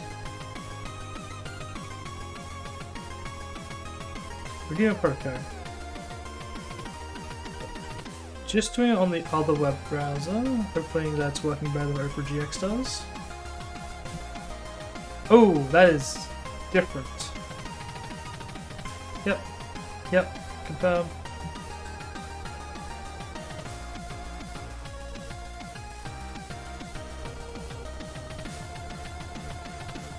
Then I have to go to email to make it work? might not be signed in on this one, which is fine, but it is. Cool. Okay.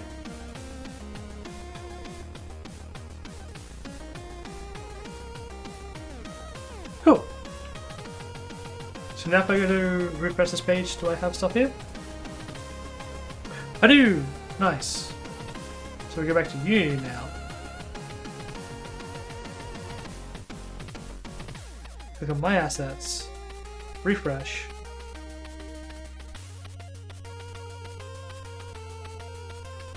There's stuff there. Okay, let's go.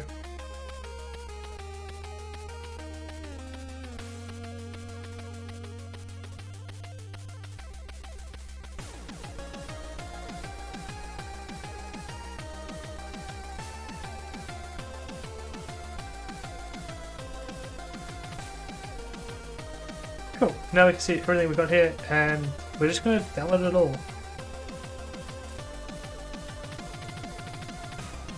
Because I'm going to look at it all, which means it's going to take a while. EULA. What does EULA say? Okay. It opens up something in a web browser.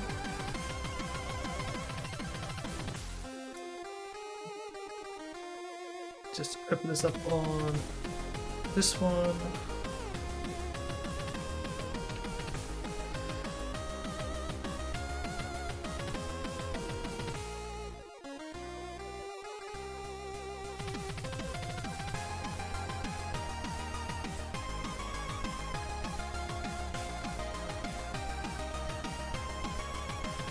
Cool.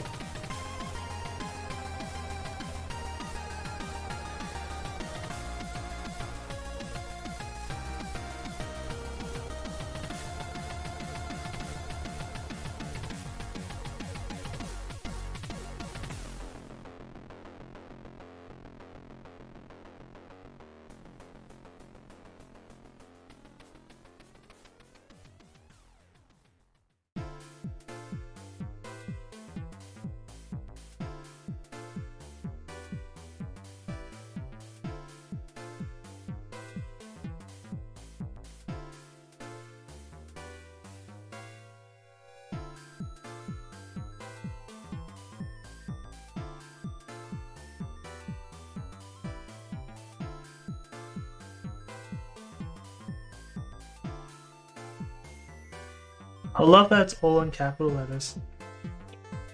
Makes it just that bit easier on the eyes.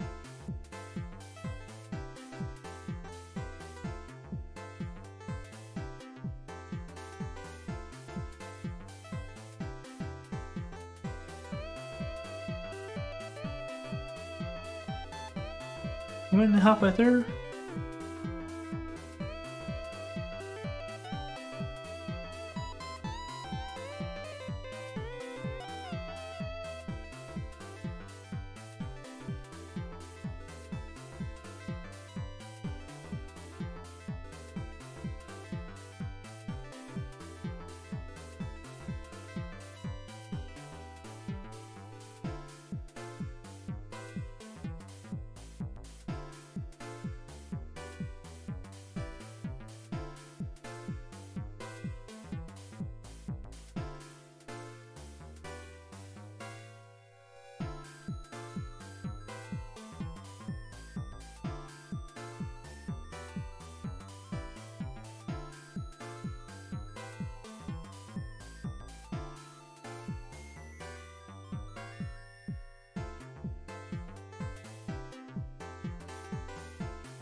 Okay. So mostly what this is just saying is Unity doesn't hold responsibility for most of this. Don't redistribute anything that you don't have any legal grounds to. If you do, you lose your access to all your assets, which is pretty reasonable. I mean, they don't want people to just take one person to buy the asset once and everyone in the world has it. So I think it's a reasonable EULA. Not that they're really legally binding, unfortunately.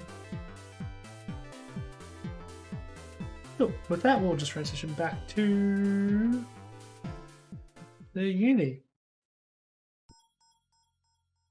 Now we can start downloading stuff. Maybe you'll let me download stuff now without throwing me away? Yeah, let's go. I assume this download's going to take a while.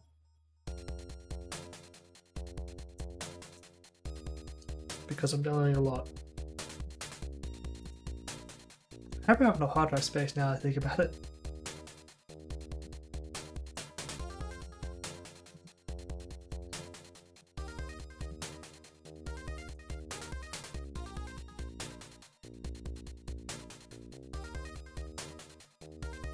I'm really interested in how this anime shader is going to work though. It sounds really cool and interesting. But I'm also wondering if it will just not work most of the time.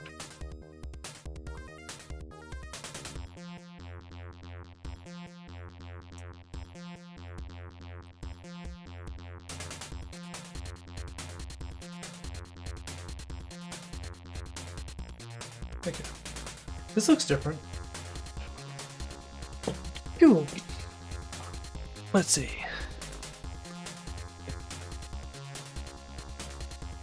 Oh, I have to download them after I import them. Okay. Just gonna import it all. I'm really hoping that all this works with whatever version I'm running Unity on. I think I'm running latest, but I'm not 100% sure.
Happened, then went back to normal.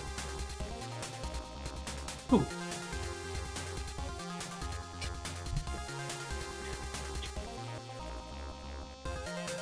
I might just step away for a minute while it downloads all the things though.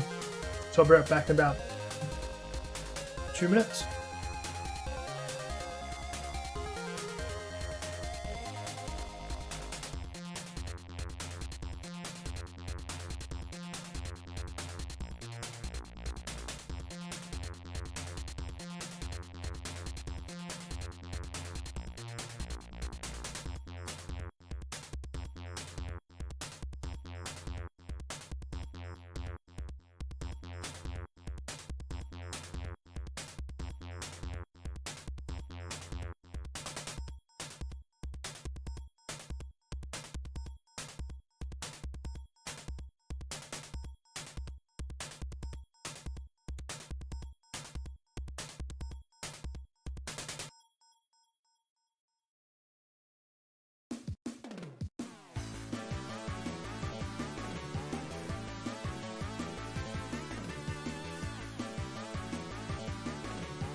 Alright, I'm back. Looks like most things have finished downloading, so that's good.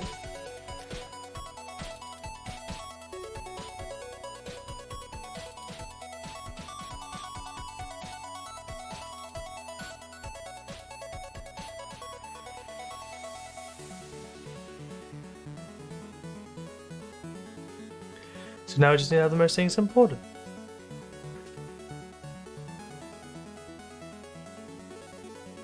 Okay, oh wow.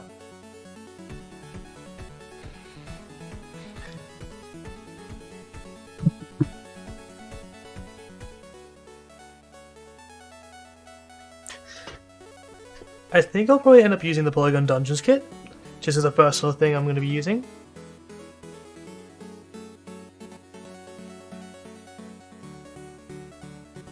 But I wonder how the map craft is as well.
Yeah, I think the first thing you want to work with though is the Polygon Dungeons and the animations though. They both seem really interesting.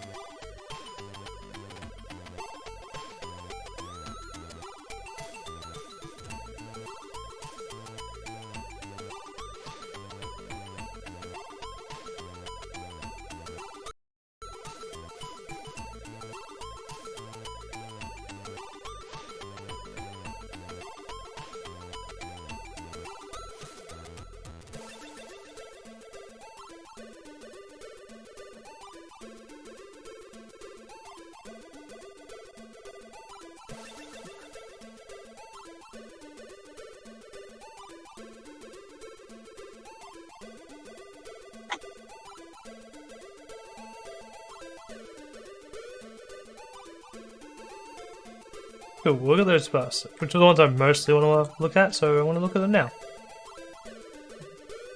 Okay, the scene view. They should be in prefab form. Characters. Cool. You have an orc. You have ghosts.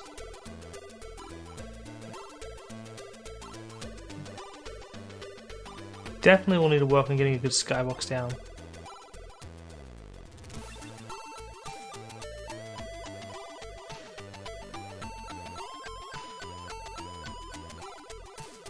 I can probably just make them bigger here and look at them here, right? Yeah.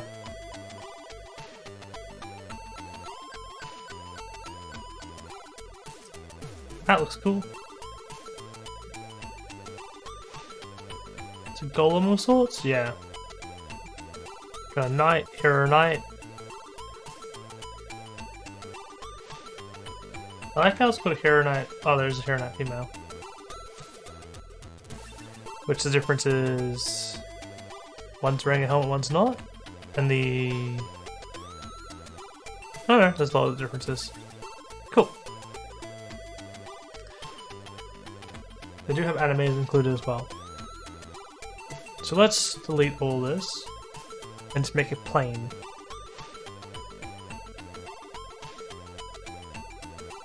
Cool. Let's make the directional light a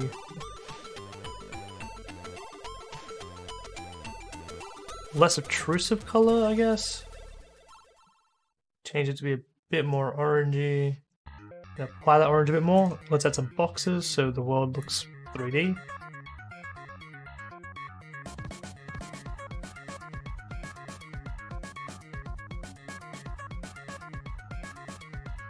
Now, the problem we might run into at the very start is that we might not...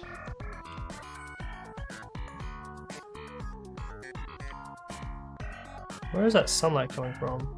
Okay.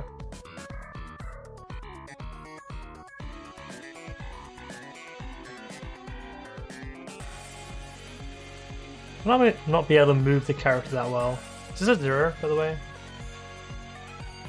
Where are you in the relative space of the world? Okay. Put the white 0 and then move them back onto this plane. Oh, we got that to 0.5. Of course. Cool. Let's throw in all the orcs. Do fine. Should be able to look at the animations they've got. I might need to build an animation. Actually, I might have to build a player controller.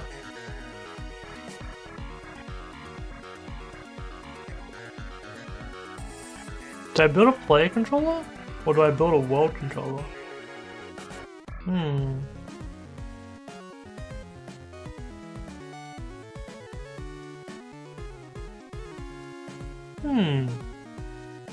It's an interesting question. I want to see the animations they've got there, which is, I guess, important. Whoa. Wait, are they just... Oh, that is interesting. So I turn that off, and I can click on any of the other ones and turn them on.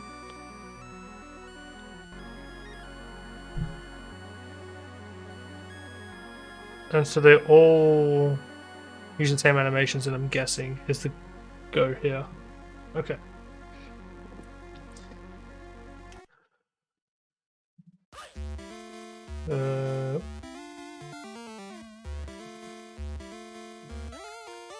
Wait.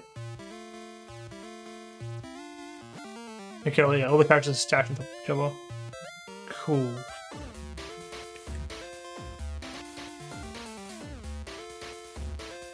You do also have things. That is massive. Wow. That's not as massive. Let's go. Has an interesting collider on it though. It's got a mesh collider. I guess I can turn those off if it's a endless runner, but that's interesting to see though.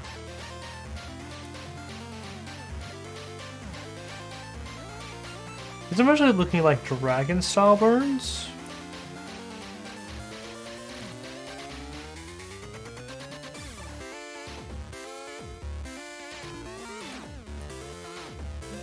Yeah, definitely dragon scale size burns at least. Flaws. That's not really a flaw though, is it? It's like great. Or a drain. Yeah. That's a flaw. That's cool. That has a box collider. That's a reasonable collider. So okay, they all like reasonably made then. I guess mesh collider made the most sense for this one. Okay, well with this I can... What did I just do? I can vertex snap this, right?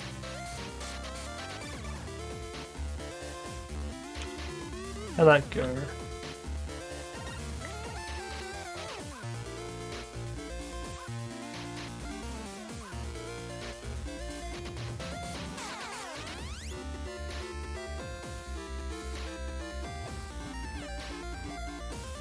Let's see. Looks like it met pretty well. That really matters. Interesting. Okay, so I'll get rid of these boxes now. I guess the world looks real enough to some degree. Don't really have a player controller. There's props here, barrels. It's actually pretty cool. There's actually a lot of stuff. Some of the stuff I wasn't actually expecting.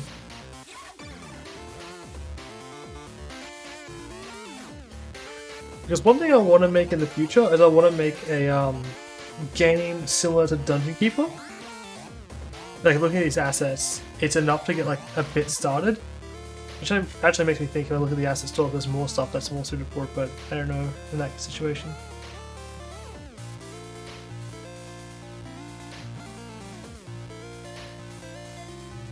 Drums. So now I need to figure out how to make the character walk and work with that.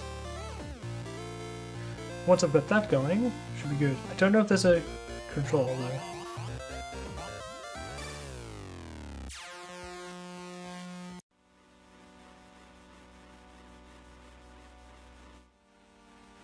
Just making a general scene with this stuff. It's kind of cool, interesting.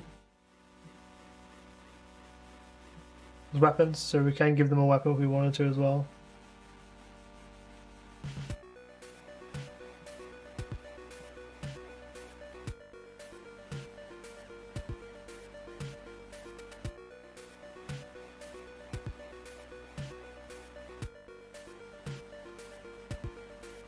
Cool.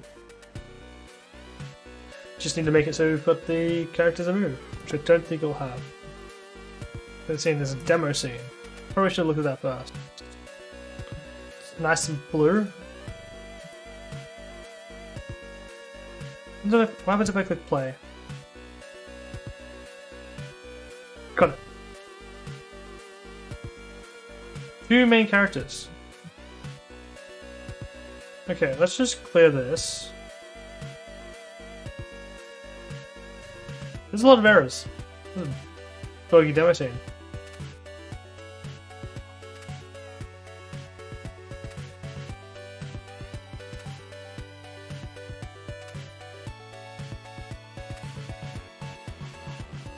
A lot of things here to fix. This looks pretty cool though.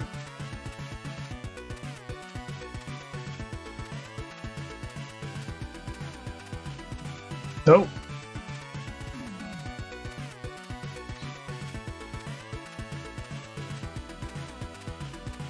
Decrypting package.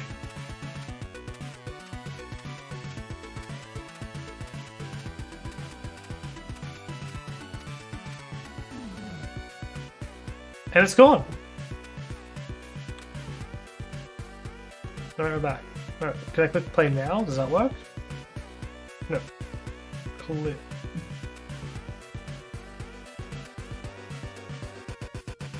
Sure, all these errors are reasonably quick to fix, but kind of hoping just to click play and it'll work.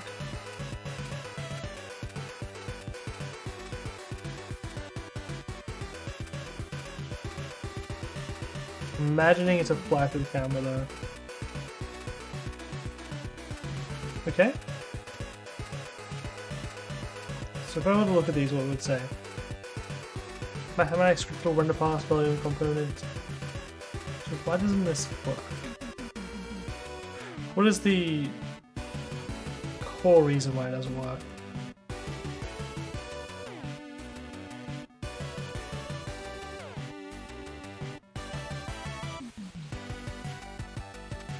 Like, did somebody forget to import, or does it require another asset for it to work normally?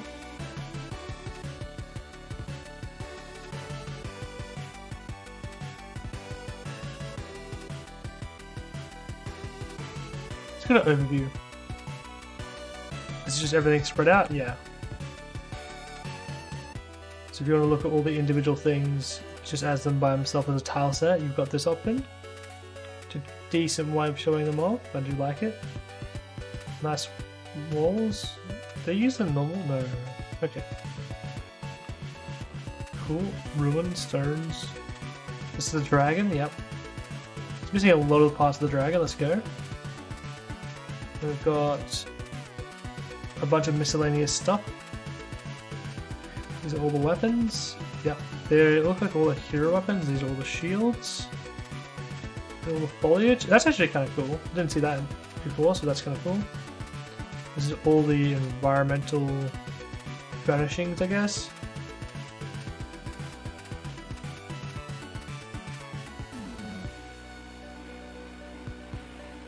I haven't seen the characters yet. Okay, so then there's that,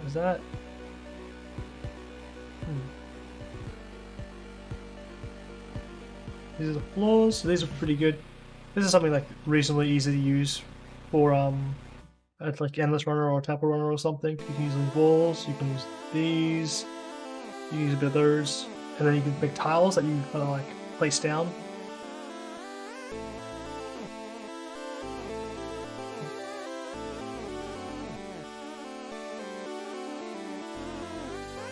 It's a little spiky death trap.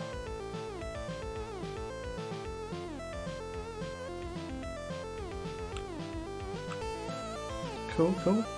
I'm a little bit surprised that the characters aren't anywhere here. Assuming I haven't just missed them. Oh wait. There's skeletons just being in positions. Cool. Broken beds. I definitely feel like you could make like a fun, short, little narrative story with this in a few different ways, a few different variations.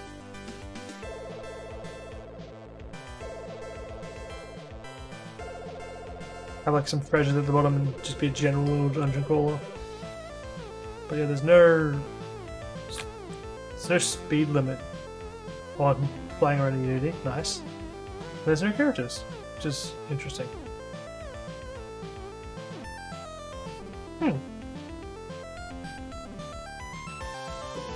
Could I have done this?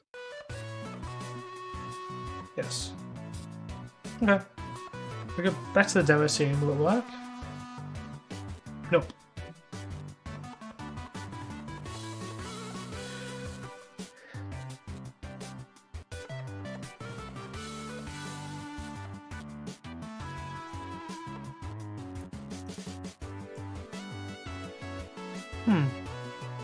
That's a shame.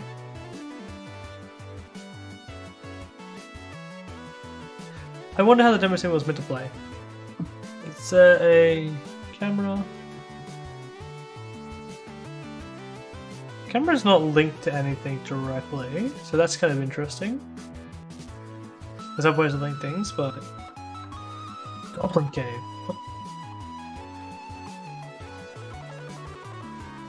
Okay. So it's sort of showing the ways they've like managed these things. Okay. So there's definitely like you could take the scene itself and you could put a bunch of characters in, you could make a battle and play this out. And that would be testing, like you wouldn't really be testing your level design, but you'd have a level to work with. You'd be testing a little coding and stuff, which is fine. Cool. Yeah. Post-processing. Cool. Oh, this is errors from other stuff. Wait. Okay. I didn't think that. Maybe that's why it didn't work. Do you have a scene? Because Couple's the anime shader thing. Maybe I shouldn't just import everything. This is my scene now, I was thinking earlier. Can I click play here? No! Oh! Okay.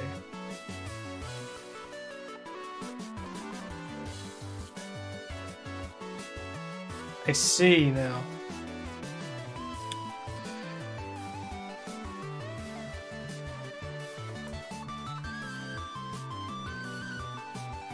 Let's try importing everything again.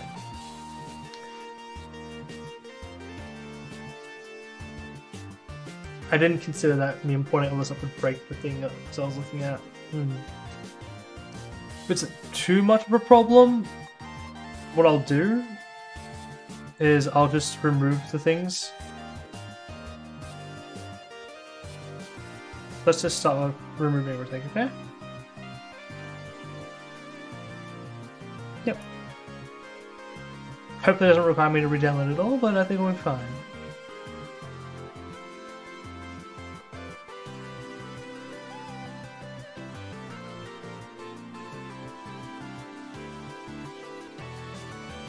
Now it's Quibble, and I'll also import the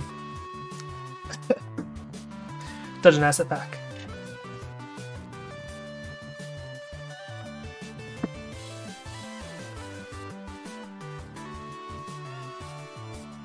Other packages which I don't know matter.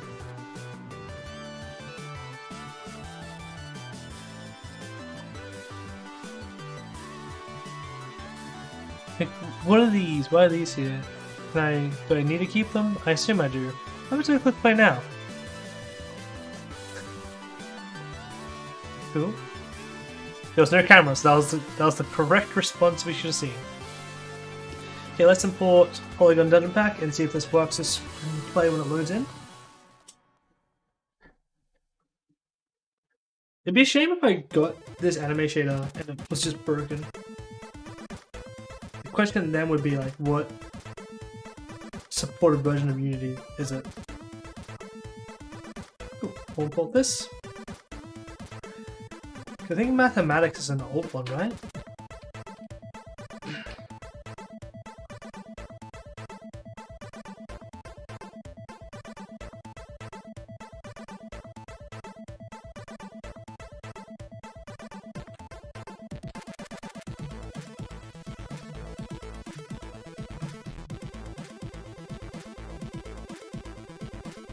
Oh, no, it's new. This is an old version of Unity then. Maybe I'm not running a new enough version of Unity. If that's the case, I might have to re-download Unity. The demo scene! Actually, while that's happening, I can open up the Unity editor. Just to make sure I can install the editor.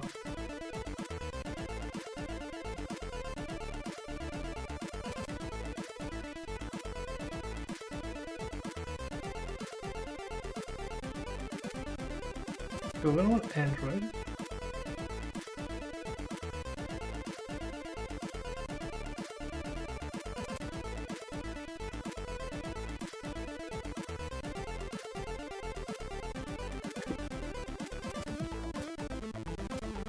I've queued up in the background for us to get the new version of Unity, so hopefully this shader will work. Now in the scene, click play. I don't think anything will actually happen, but we'll see. Ooh, okay. You can see like the light here is like really bright. If we go back to the game scene, this looks kind of nice. Have maximize on players not right. So if I click play again. That looks really nice.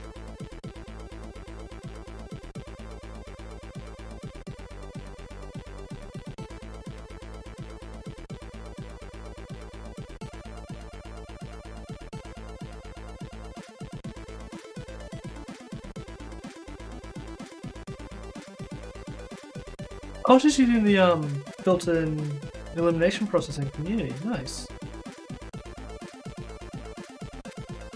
There are more cameras? Or do I have to use this camera to move around?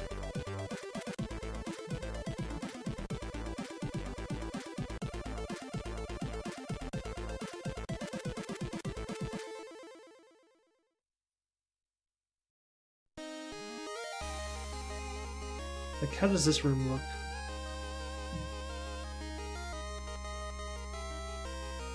Very hard to look at. Okay, what if we move it to there? That looks pretty cool too. So it's like, it's possible to make some really cool and interesting scenes then. rotate the camera, move it forward a bit. Play.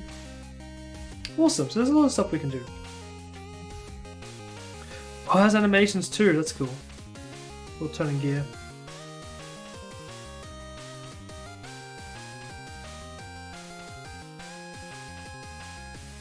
Yeah, okay. So definitely want to try this out.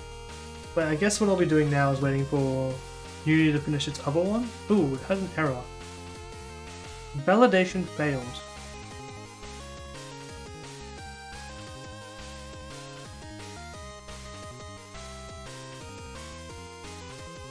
Okay, I click retry and it seems to be working now.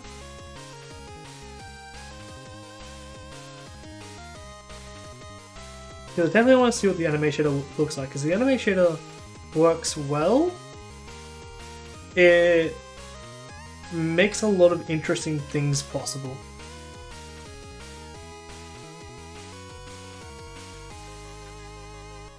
But for now, we can minimize these, and we can sort of start making a scene. So we can make like a tile, I guess.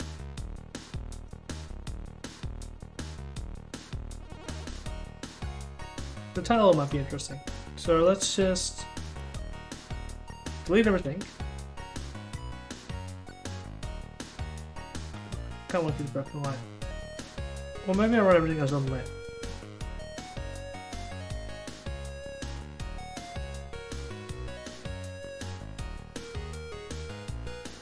There we go, everything's on the lit, so if I delete this, yeah, there's no difference now. Cool. So we go to Polygon Dungeon, and then we grab the floor environments? Yeah. What is this? Okay, that was water. So we grab this, and we want to have a character to scale as well. All times. Set them both to 0.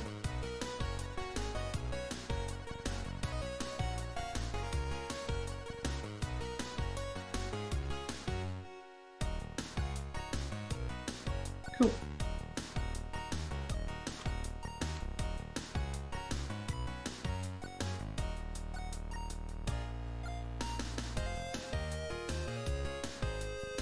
I think having just a single tile is probably pretty easy to work with. So it definitely has animation, right? So if I go to the animation window, no, the animate tool window.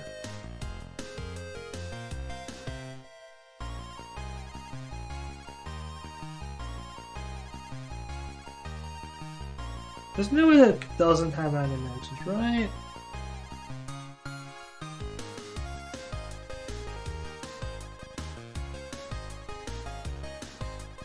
The reason why I say that is because I have seen people use these things before. It also has a there's no controller. Yeah, I'm sorry. Do they not have animations?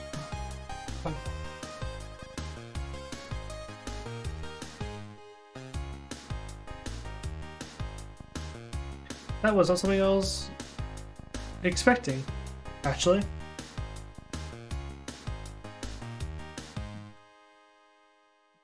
I'm actually a little bit, well, more than a little bit, I'm actually just surprised.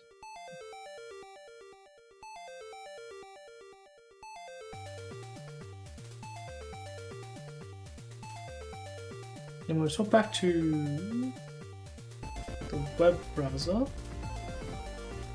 So we can go look at it on the website, or the asset store, and see what it looks like.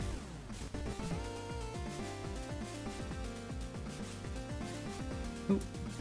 Not exactly what I was expecting.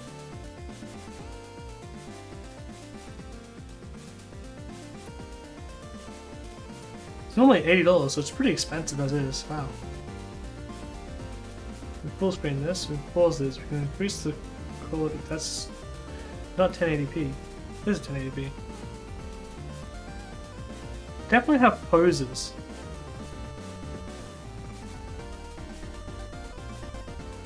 And showing the things that they can do. Surprised this wasn't in the scene.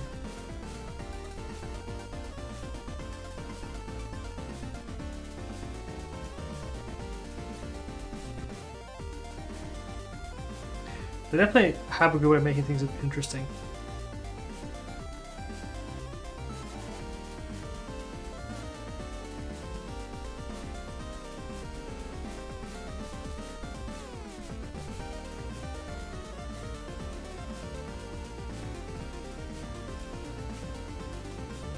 But there is no actual animation, so I'm guessing there isn't any animations. Okay.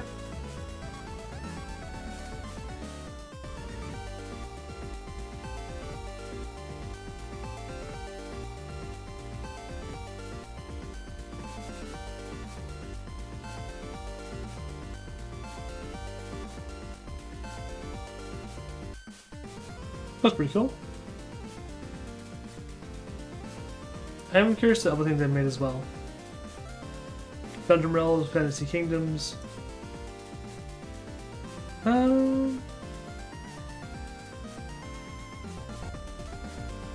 I mean, they're all relatively expensive, but they're good to look at to see how you can kind of expand what you've already got. Fantasy Rivals is one that really you can expand upon as well. We've got a lot of things here, wow.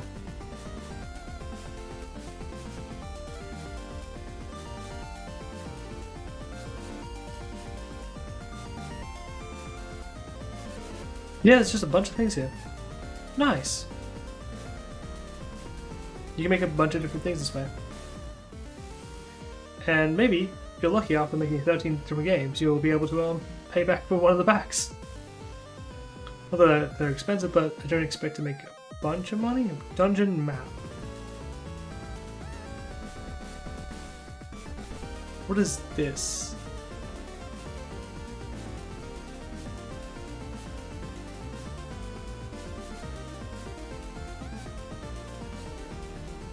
Okay.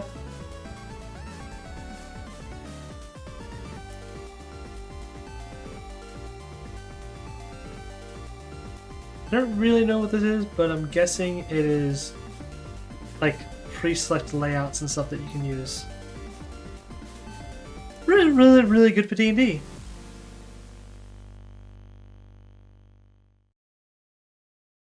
But now, we have a problem. We don't have any animations, and I'm not an animator.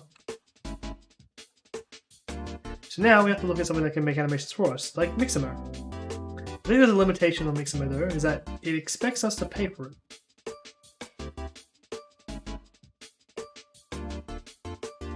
I don't know how much it expects.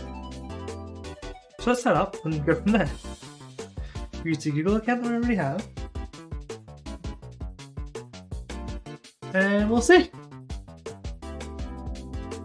I'm just going to change stuff for a second.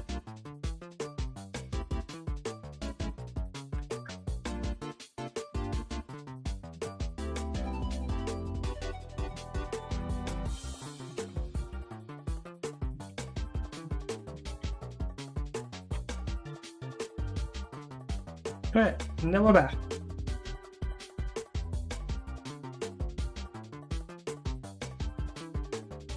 So you got these things like this, which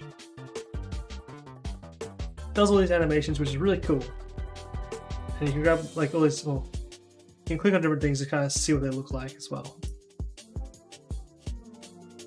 But what we'll need to do is upload a character using an FBX, which now we're hitting like a grey area if we're actually meant to be allowed to do this or not, but I can't animate, so I'm going to take the risk anyway and find out later.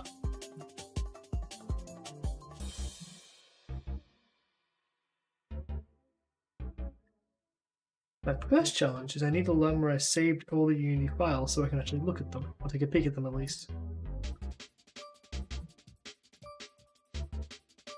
So then I go here, show an Explorer, re-minimize Unity.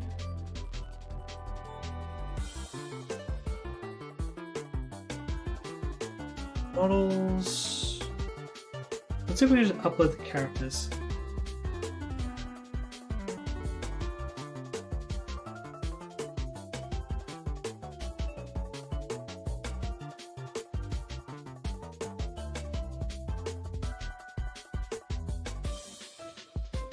This might look really weird, but we'll see.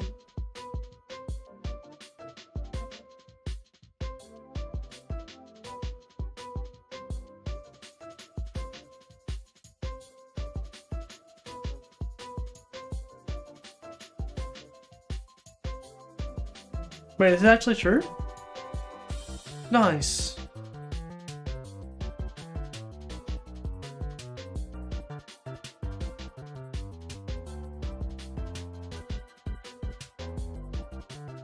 Why does this exist? Is a new question.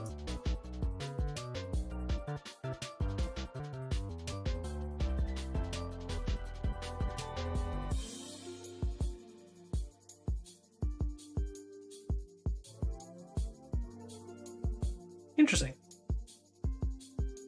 Yep, they're all stacked together in one.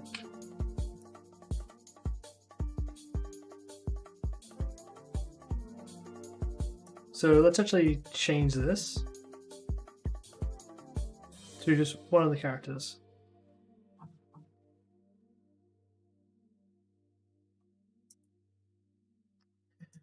That's not an easy thing to do. That's fine.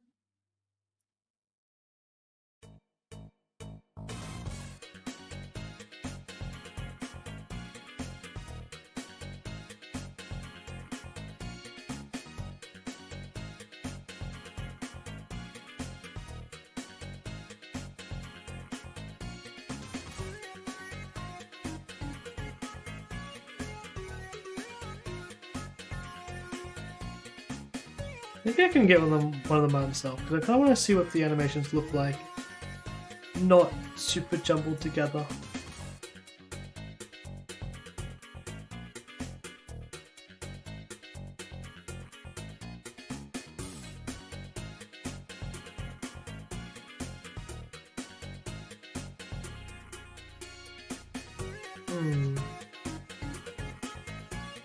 Is it prefab? It is a prefab.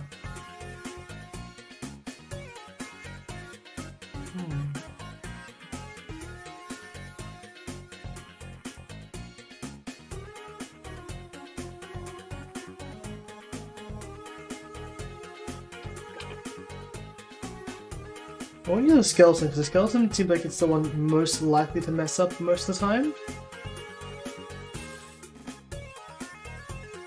And they just look cool. That and the Wraith.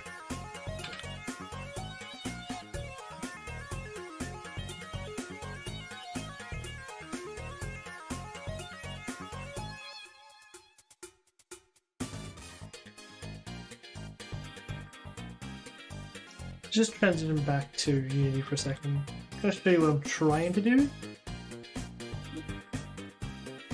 Which I guess is kind of like I'm trying to just take it individually by itself.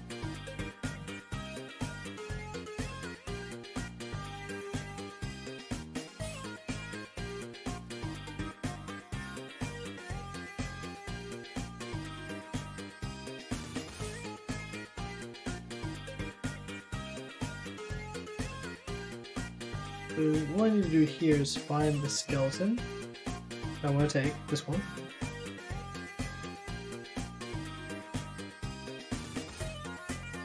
Can't create.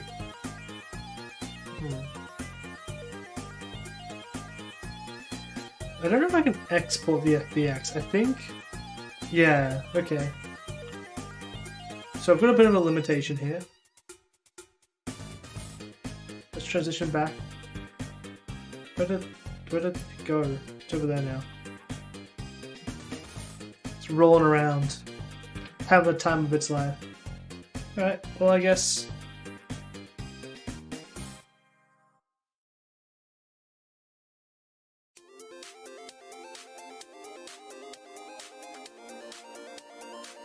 we can download this and see how this goes.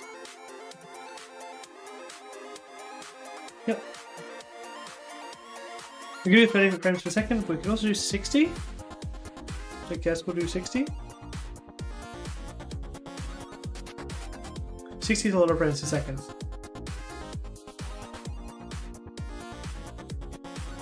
I'm sure it'll be fine.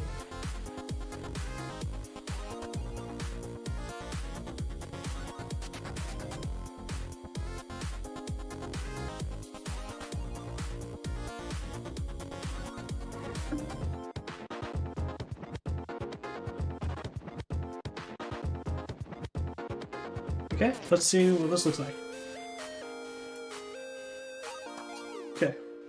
So we'll take all this, extract all of it. So what happens is it gives you a zip file. You can then extract the zip file. You can then take all the animations, go back to Unity, transition back, and go here, can make a new folder called animations. Can Control V it? Nope. But I can drag them all in, right? Nope. That because it was a zip file? Nope. Why can't I do that? Oh, there we go. Took a bit, but we eventually got there. Ooh.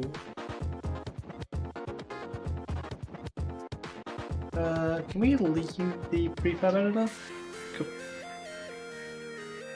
So we now have this monstrosity, which is just everything shown at once. So I'm going to just turn all of them off besides the skeleton knight because I want to see what the skeleton knight looks like. Okay. Kept everyone's weapons though. Interesting.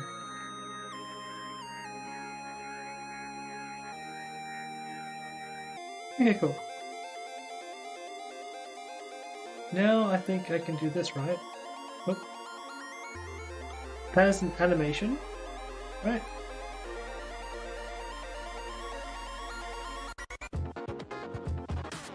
It's definitely something. It's definitely something. I don't remember how they do this properly.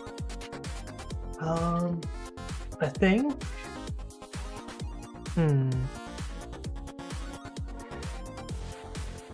I think I need to make an animation controller.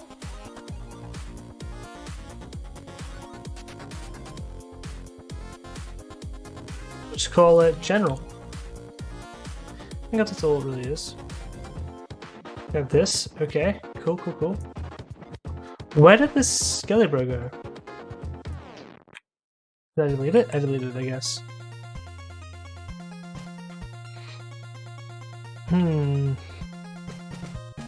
I want to have one of the other ones that already exist, just in case it's easier to work with. Okay, and then I can go to... Just want to give you this animation controller.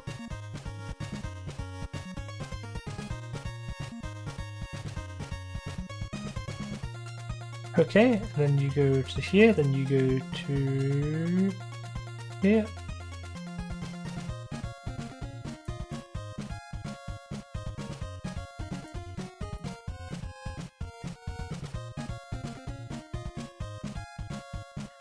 We'll just do that.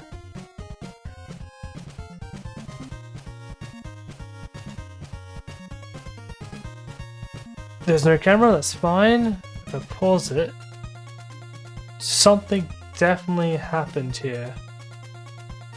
Okay, let's go to game and then play focused.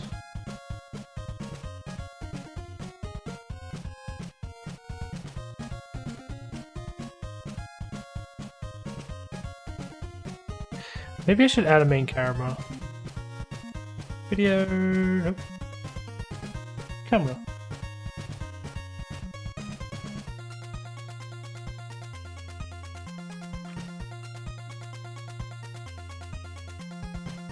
I should also not have him play me when I'm adding stuff.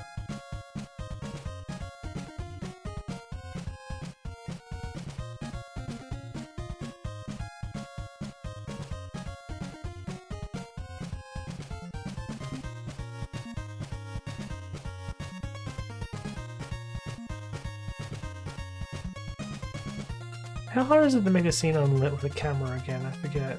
Oop.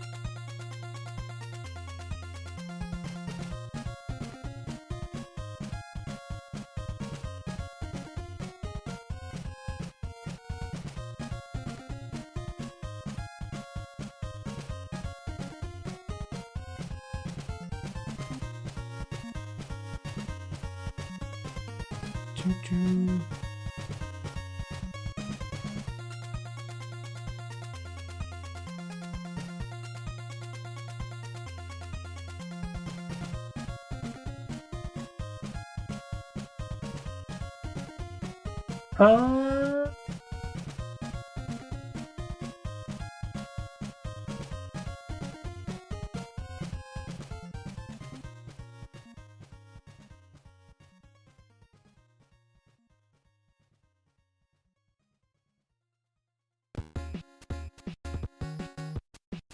The other option is to make a light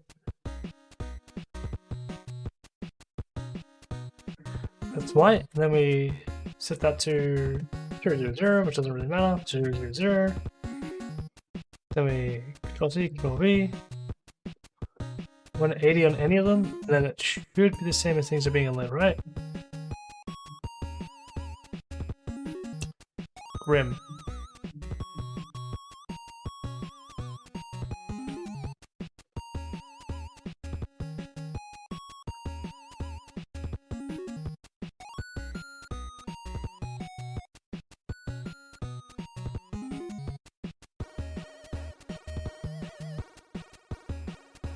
There we go. Cool. For some reason, it just wants to sit in the ground then. There's nothing that actually happens.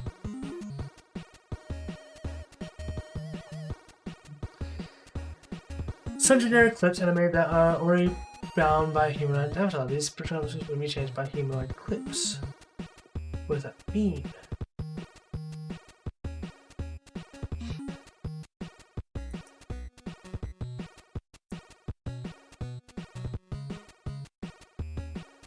Click play here, then I go to here. Not what I wanted.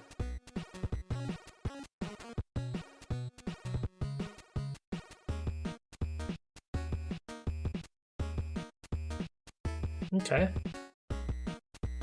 Animations definitely look right, but I don't know how to play them.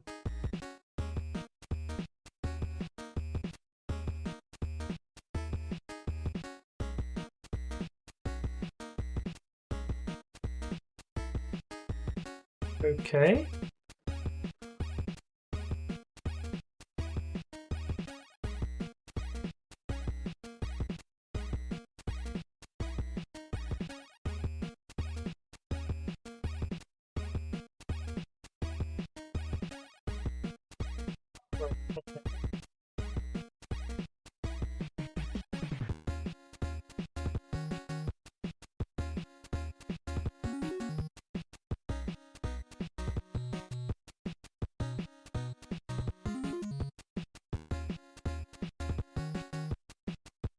How do I make this work?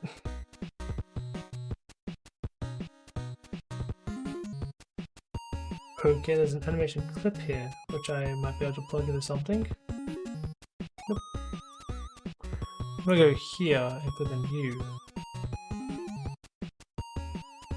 Nope. Okay. Cover to stand, crouched. Walking. Walking seems good. Play. It's got frames to it, so that's good. Model.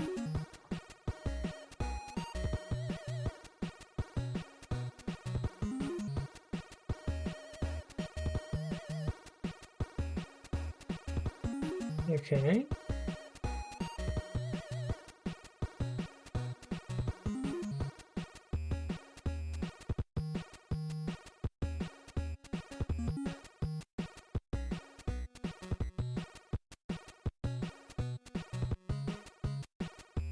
Okay.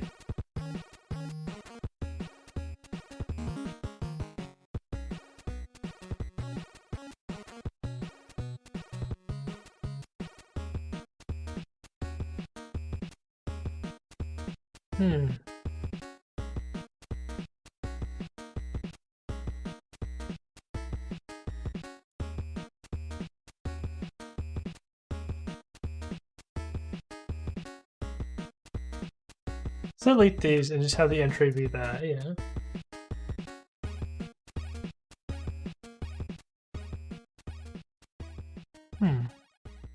Definitely has like something going on, just not what I want.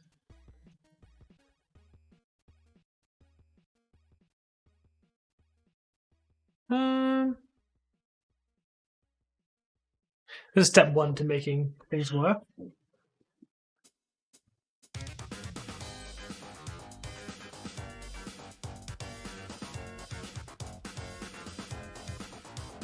think I've got an editor issue already. Let's go.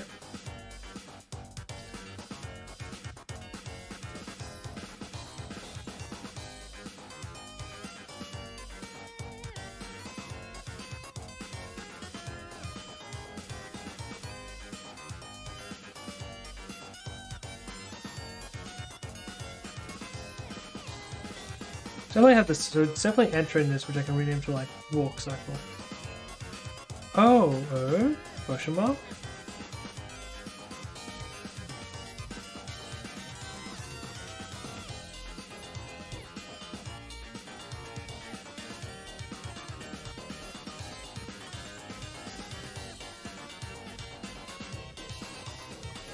Okay.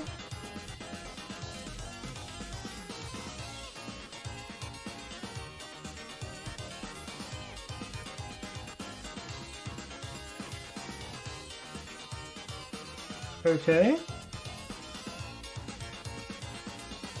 Why does it rename it?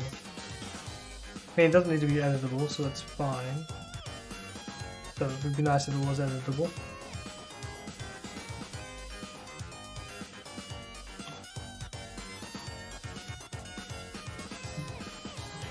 Okay.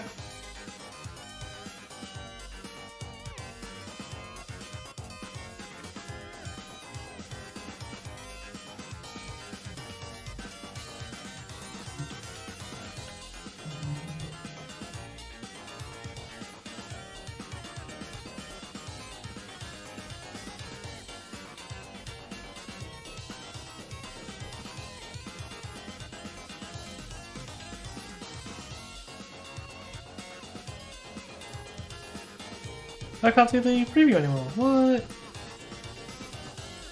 I've broken it somehow.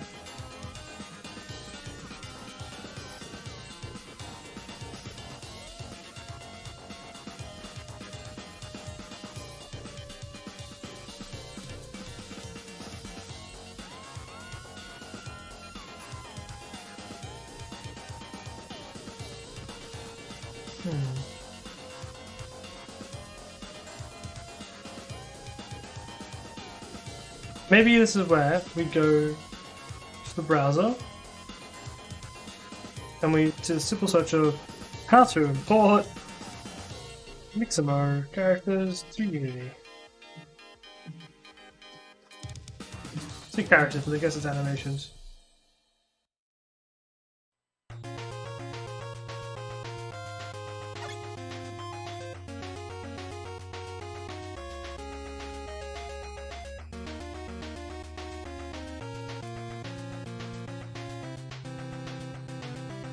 Go there, download the animation. Okay.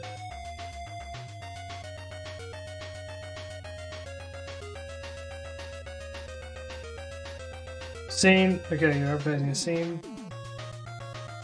Textures, materials. Okay.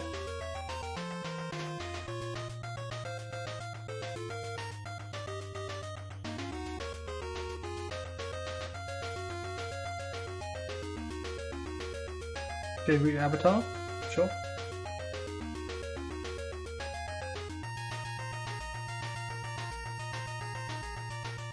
Okay.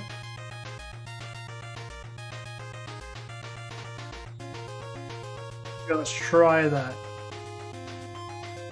Very simple stuff that we just saw, but let's go back to where we started. Cool, we've got this, which then they went to rig and went create from this model, apply. This one went create from other avatar. Drag this in here.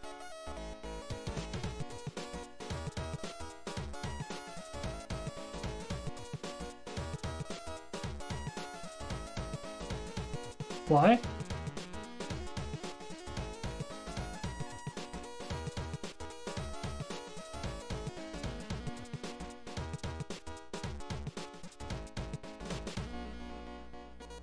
We'll go back to that video. I think at that moment, once I did that, it was like instantly working, right? Alright, I think the human line.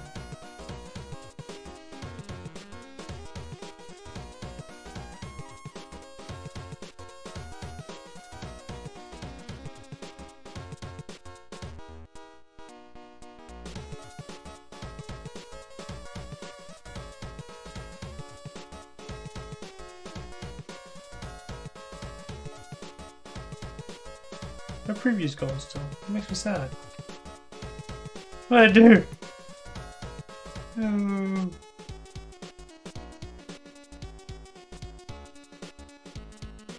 Oh wait. I found it again.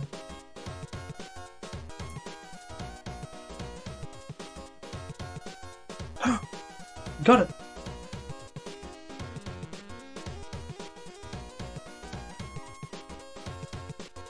That's what we wanted to see. Hello!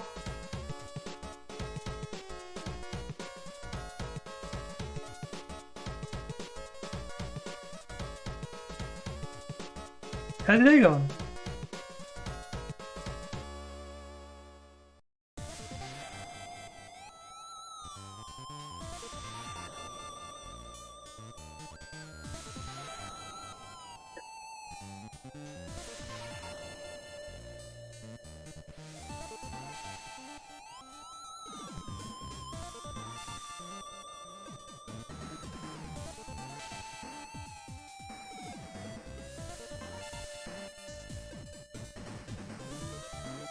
So I have to do that for all of them? They all work. Okay, so we go walking first.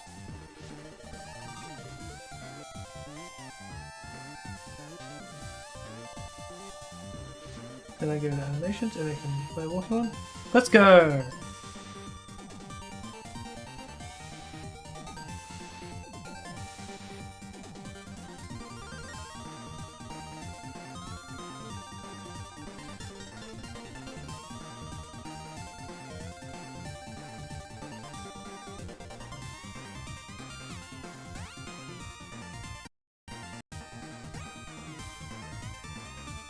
Phone should be a bit louder now.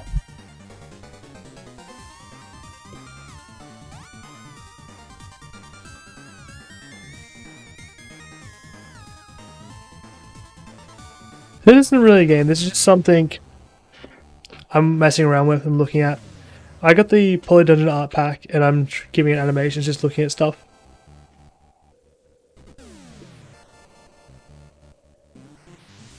So I'm just messing around with this stuff that was on the Humble Bundle, be like all that fun stuff there. And seeing what comes to mind and what I can make.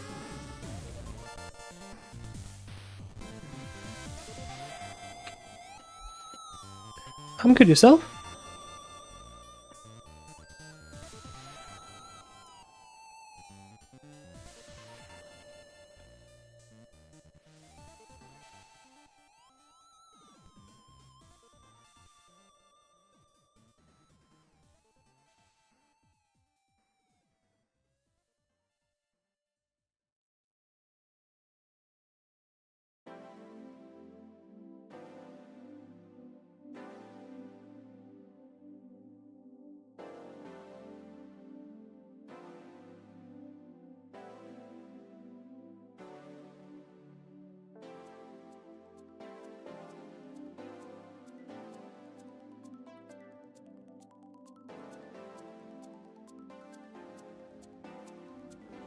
That's going to be one big circle.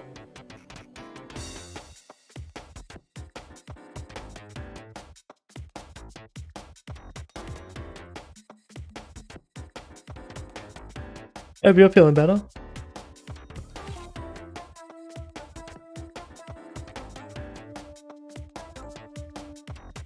It's also that you made a game.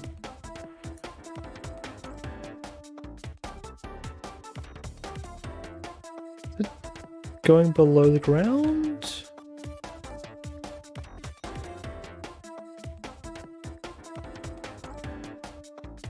I think it's slowly descending. Okay. That's fine. Now, the next goal... Let's stay... It did. Nice. Is if I can plug and play that onto this.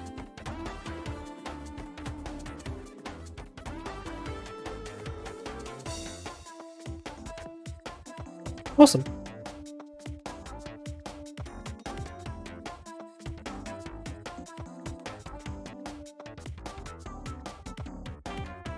I use Unity a lot, but I haven't really used it in the last 3 years.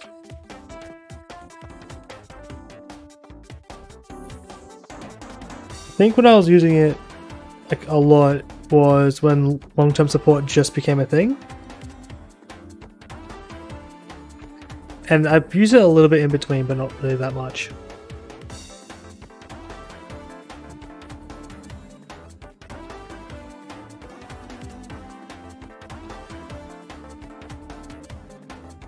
Actually, the version I'm using now is outdated to the point where the a bunch of the assets I got actually don't work, so I have to download a new version of Unity.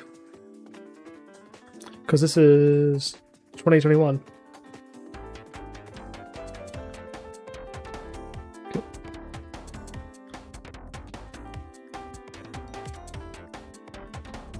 I'm a little bit concerned because that's not a straight walk.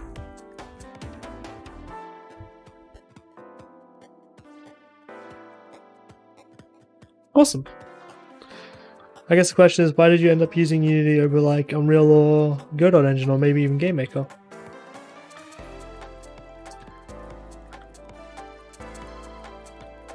They slowly are descending.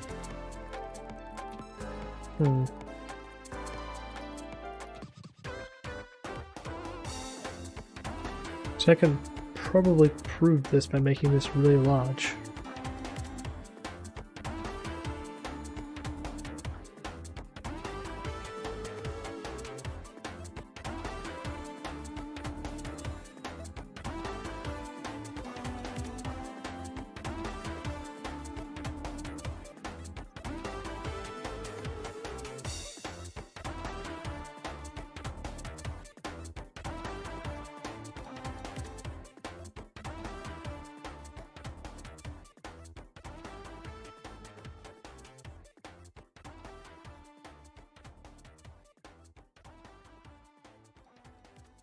It's an interesting issue.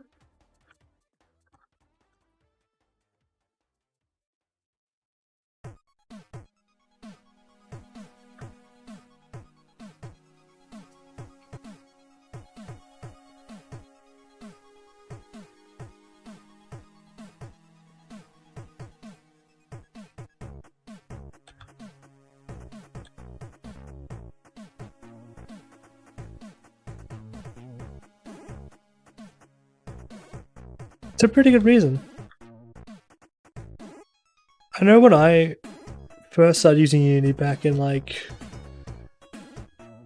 2014, 2013, it was because like the tutorials were like easy enough to understand and read and follow.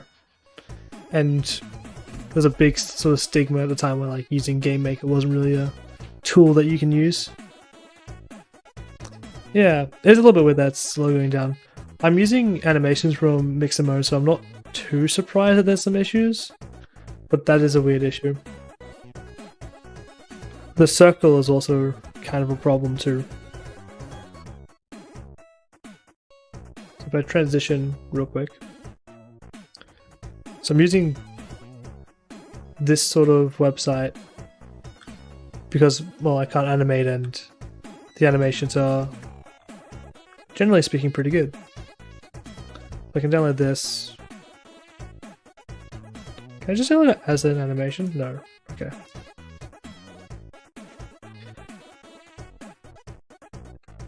But I think a lot of the problem I'll have, since I'm going to be a solo developer and try and do most of it just by myself, which is never a good idea, but I think it'll be fine, is that I need to sort of reduce the amount of things that I do that other people can do that will just be infinitely better than me at it. Yeah, Mixamo is really good at just the fact that it's royalty free and does a really good job most of the time. Oh, that disappeared. Humanoid, apply, animations.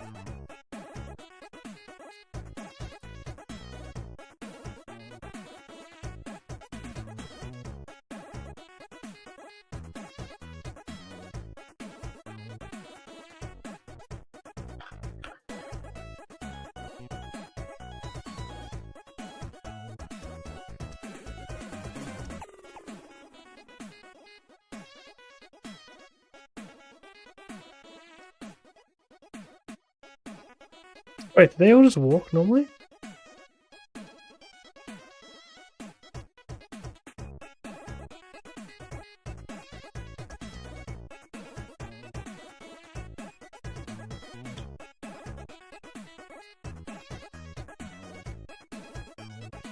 They're definitely not going to the right now.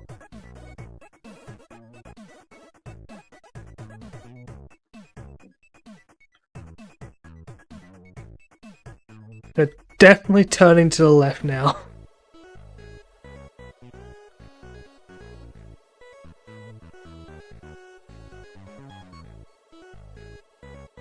Nice.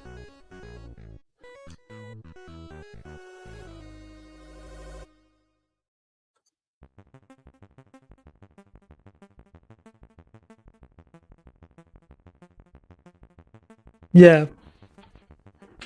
There will be a lot of stuff.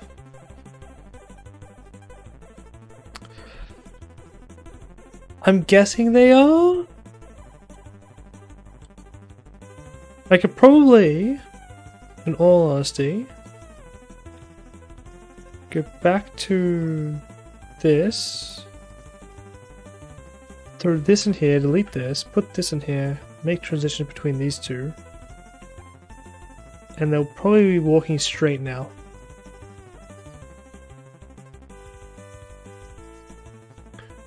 Because they're both are rotating normally, they'll probably still be sinking.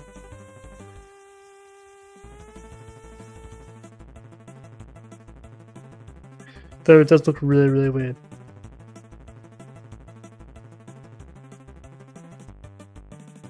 Because they like start walking and they're like, leg it!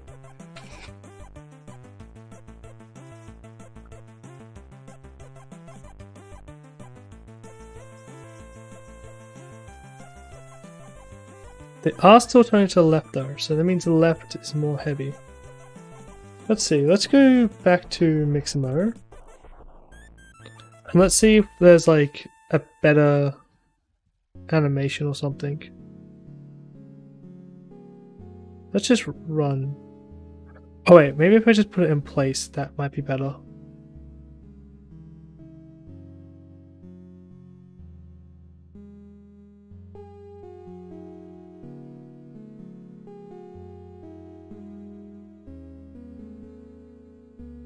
That's probably the better thing to do. Is that just speed? 100%. Yeah.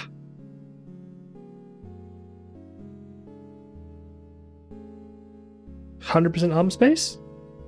Oh, okay. 0. What? Oh, it's behind the back? Interesting.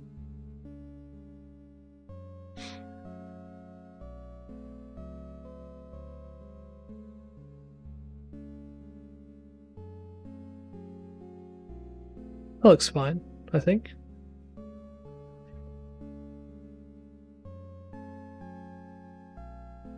Okay, let's try this one.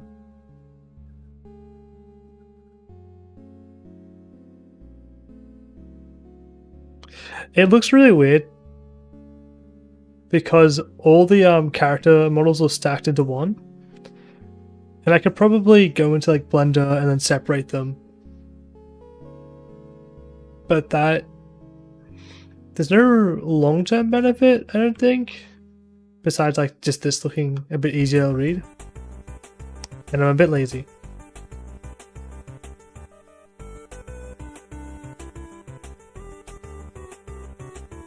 So now I can put this in.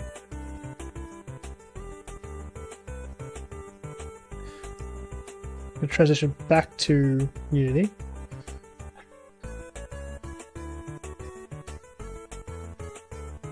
Just need to find the jogging one, which is this one. Go to the rig. On this model, humanoid, apply.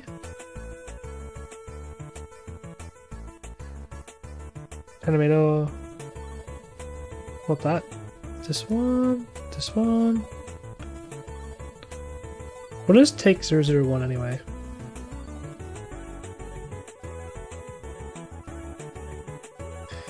Cool. Lay. They shouldn't be moving now. Alright, may you have a wonderful day. No. Take 301 as the T-post. Let's go.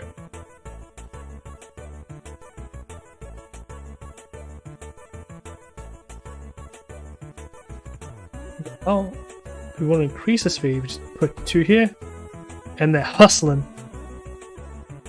Alright, let's get rid of the T-post. As funny as it is. Does this just loop? No.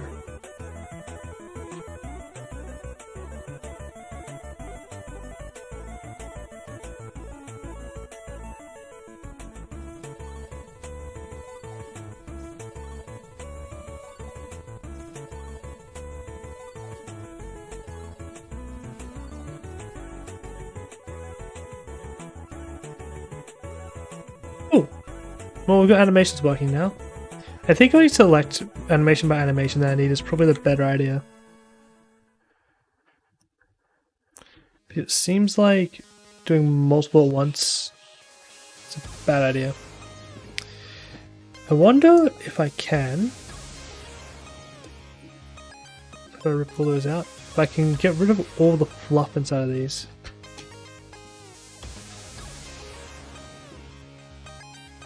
Are they moving backwards? It's not looping perfectly.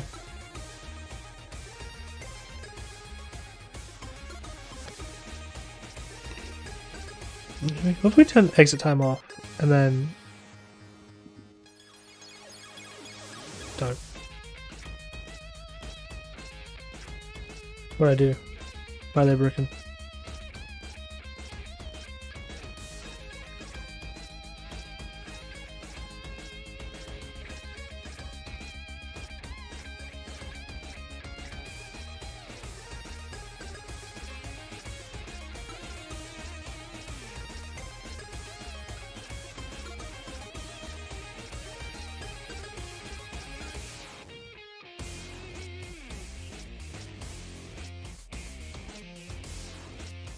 Oh, what is that? Is the animator there? Okay. So make that basically non-existent. Slam that as far away as we can. And this will probably look fine now.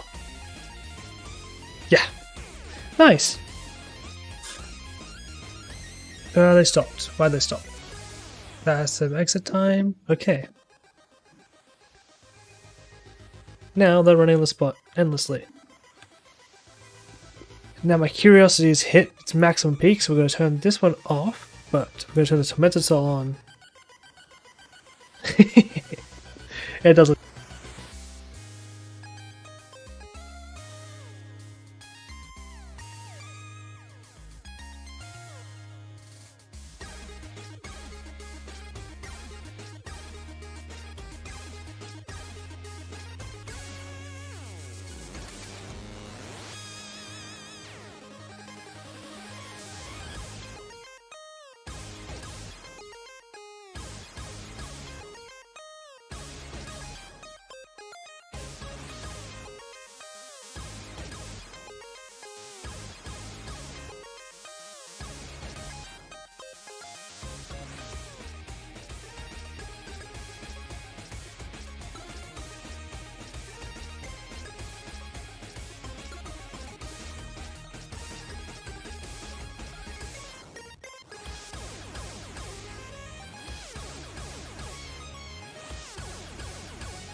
Hello. There we go, I'm back. Didn't realize it broke.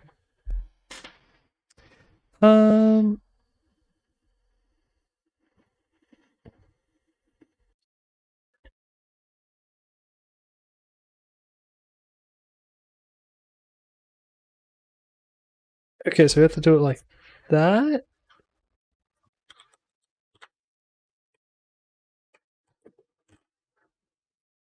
Yep. This is really bad to do in most situations. So just transition back to this. Why is code not showing?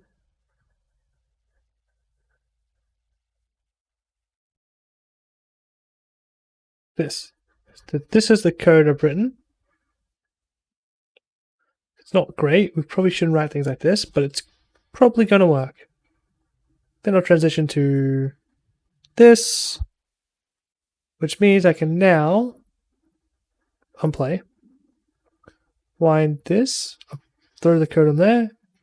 It wasn't public, so it's not going to be able to find anything, so I need to write this as public.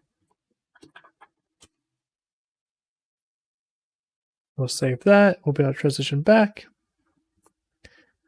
Now it will reload the scripts, and we can click play. Nothing will happen, but we can reference itself.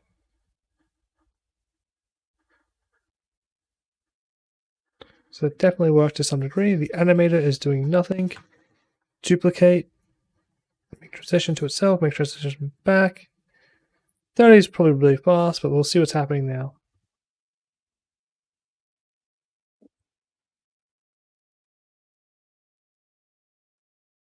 They're definitely still rotating.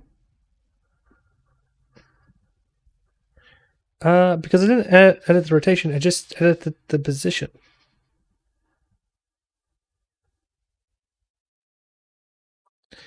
So now we'll pause this. Go back to this, and we'll edit the rotation. And I'm going to have to use a vector. I don't think I can use a vector rule. I think I have to use a quaternion, right? Yeah. Quaternion equals new equals quaternion. I think you need 4, right? Yeah. Save. Now we go back to Unity once more. Unity, there we go. So now we'll reference itself again. I wonder if this will work and what it will look like. Oh, actually, that looks kind of fine. 1, 1. We'll make the exit time 0.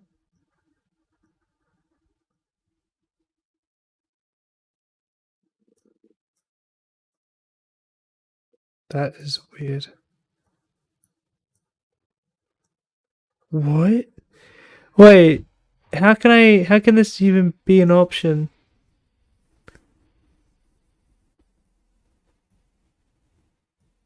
Okay. So just easy way, exit time 1, 0.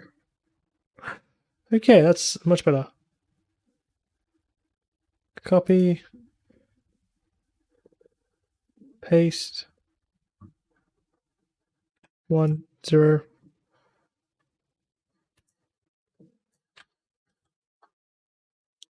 Well, this one looks fine. It's not rotating.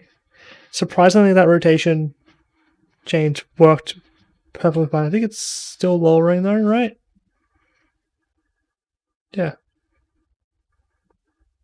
Confederate rigid body. It's kinematic. Bring you back down to 0.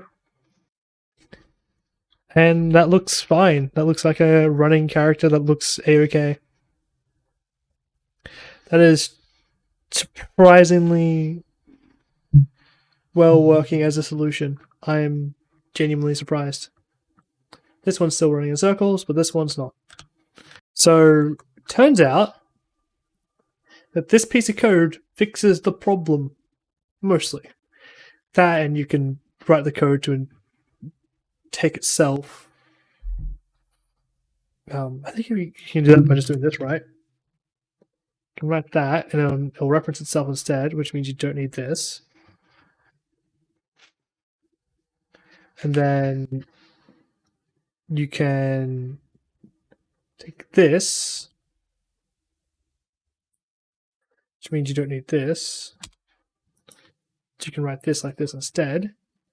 And then you can go game object, add component, rigid body. Then you game object get component, rigid body. Dot is kinematic equal true. I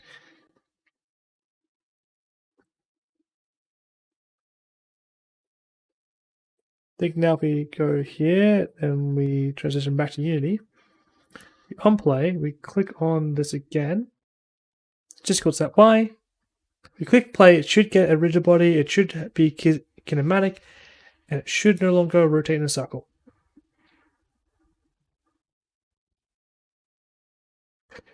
All the above look like they're true.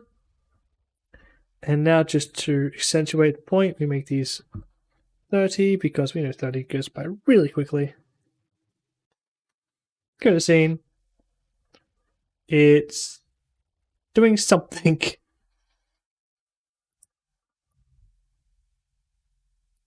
Definitely lowering still and going slightly to a direction.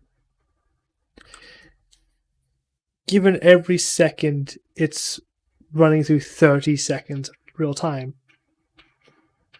When we'd be animating it, it wouldn't be. When we'd be moving it, it'd be going in the direction of where we're looking. Or if we're doing like a temple runner, what we would do instead is we go back to Visual Studio, go transition, go here, go. I think there's just a better way of doing this than what I'm about to do, but get no. Is it input? Input.get button down W.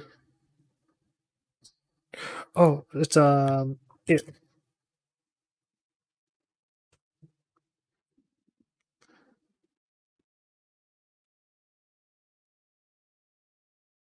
And we probably want to do key, not button.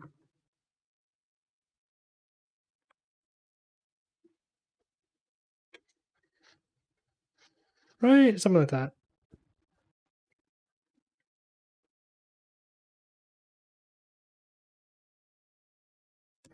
Is it just this?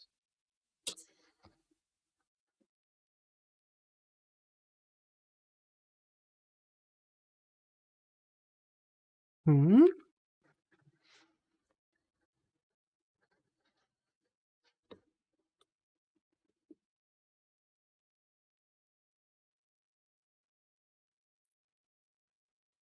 I will not know that off the top of my head. Let's transition back to the website so we can search for get key down.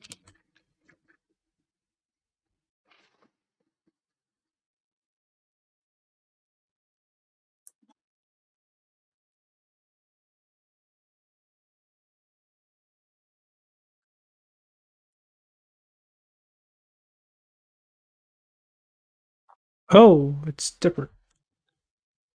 Okay, let's transition back.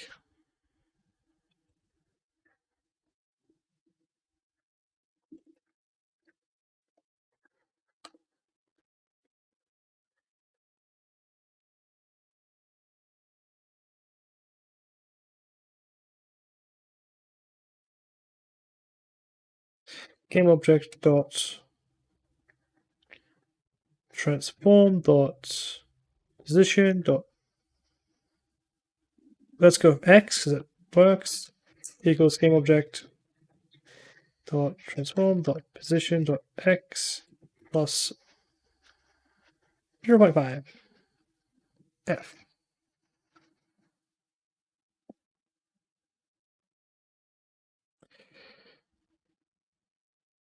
It's not transform.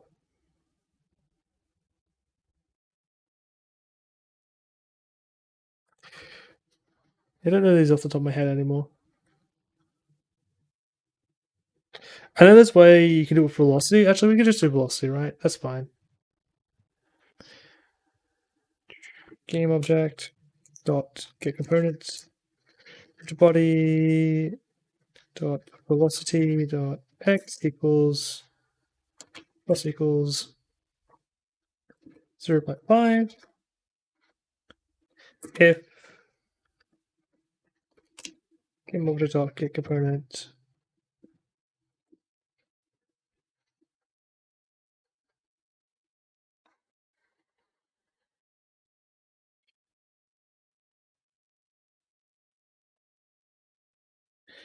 is greater than or equal to 5.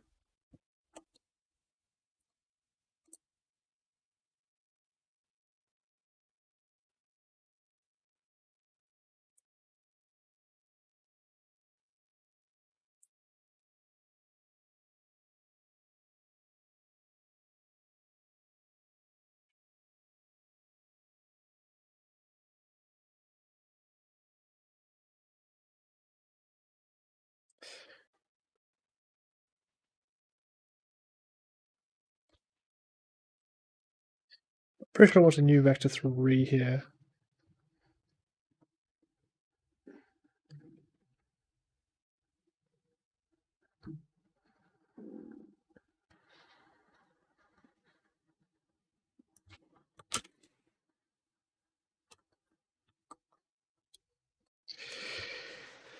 Because I've written this out a lot now, like game object get component rigid body, we're going to write it differently now by saying rigid body equals game object dot rigid body. Can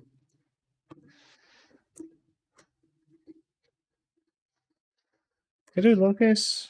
No, I can't. Alright. I don't remember how to do this properly. So I'm not. That's my solution.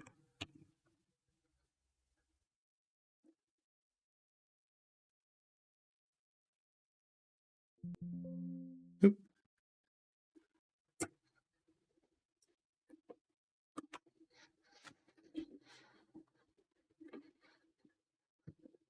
I think that works. I think this is a really bad way of doing it, but we'll see how it goes. Going to transition back to Unity now. Now that the code's been added, we'll click play, and we'll see how it works. If all goes right, it should slowly get faster going forwards, which is definitely not the case.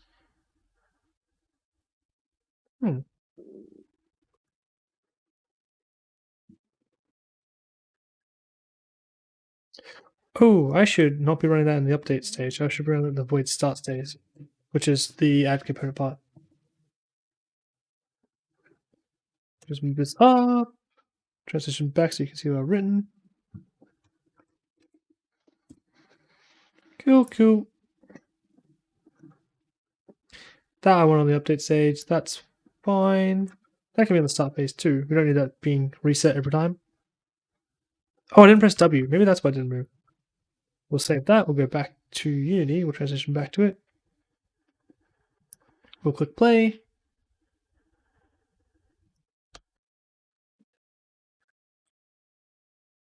Well, it's definitely not moving.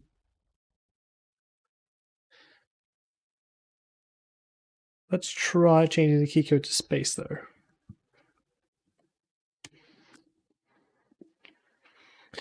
There's always the concern that you might need an uppercase W and you might only be allowed to press a lowercase w, which is silly. But it's reasonable.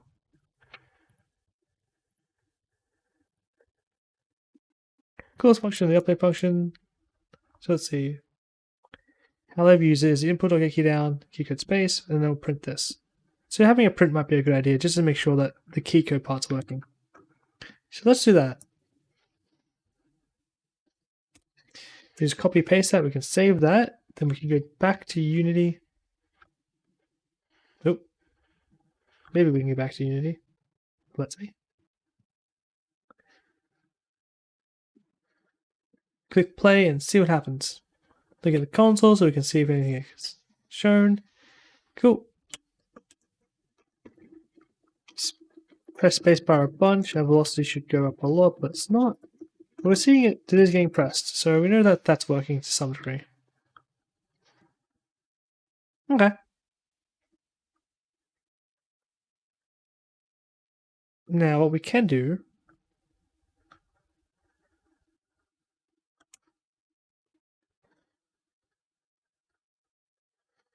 is put this in the update raw function. So if we just have it like this. Oh. Interesting. And put it through, we should just see it move by really quickly. If that code works. The answer is it doesn't. So we know that that does not work. So now we can just look at the velocity function inside of the scripting reference and we can go from there.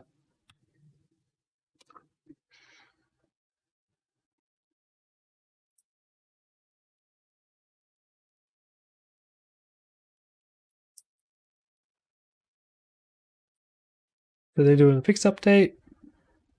Velocity equals that. Smoothing is true. Jump log. Let's just set this velocity to 10 and go from there. Maybe the velocity isn't going high enough and it's just dying out too quickly. So that's a good thing we can do. We can go to the code. We can make it so it's just a really high number, like 55,100 or something. Go back to Unity. Once it loads, click play and just see what happens. Nothing happens there. Cool. So now we'll go back to the code and we'll remove part of it just so it's a bit simpler to look at, read. But before that, we'll also see what they've set it to. So we just go back to Opera one more time. We can see that it's just the rigid body's velocity equals a new vector 3. It might be because I'm only using 2 numbers and it might want 3, so we can always try that.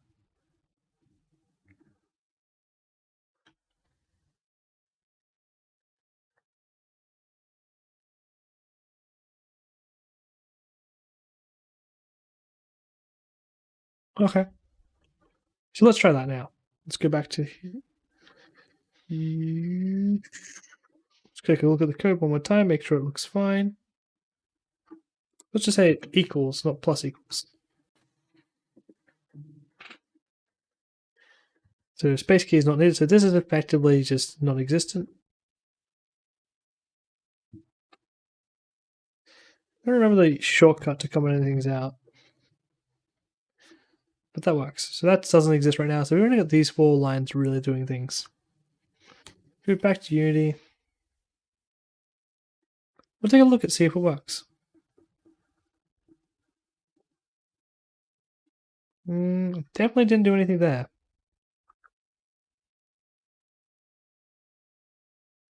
The velocity is set to 5005 though. It's because since it is kinematic. Cool.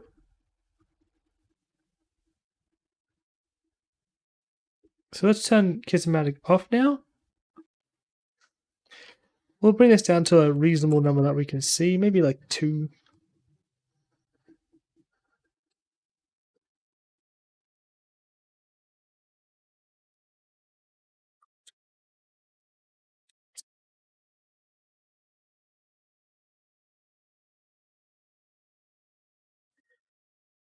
Then,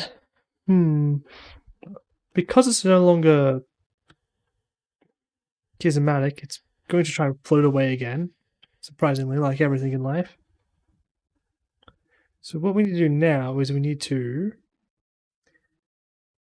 make it heavy enough to where it won't float. And we also need to give it somewhere to walk on that's not too heavy. So let's got a collider. So let's kind of make this big.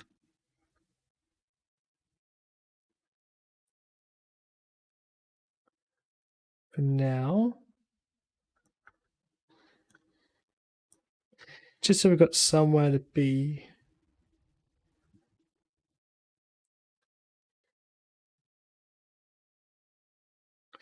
Right, so we've got somewhere to be now, but we're also going to take one step forward and give this a rigid body from the start so we don't need to keep instantiating it. That way we can just take this out too.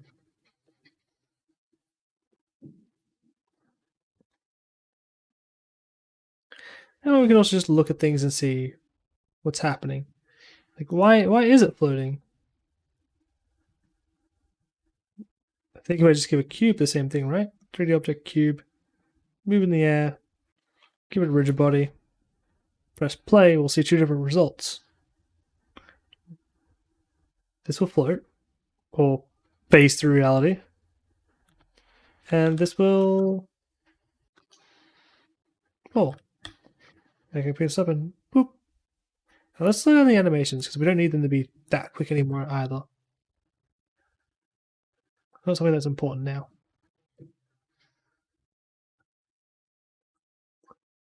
That looks more silly now that it's slowly just running up and down.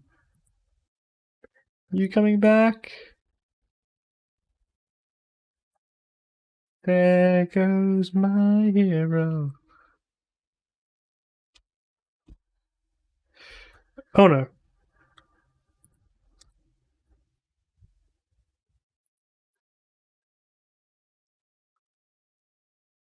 Now let's move you over here and let's see if you fall. It actually looks somewhat reasonable right now. Slowly floating away, but we'll see.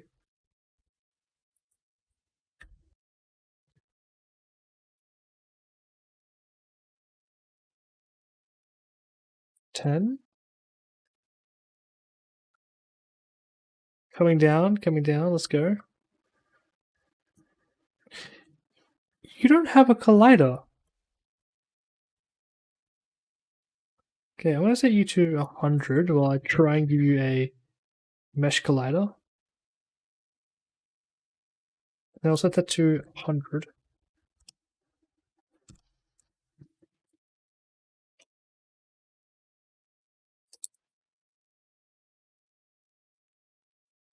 Let's set you to 1 now. Now you're coming down slowly.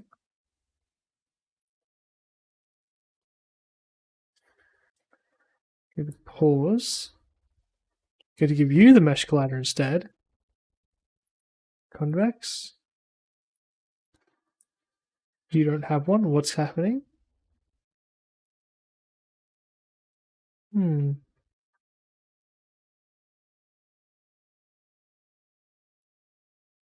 Okay. I'm actually a little bit confused here. Why are you not working?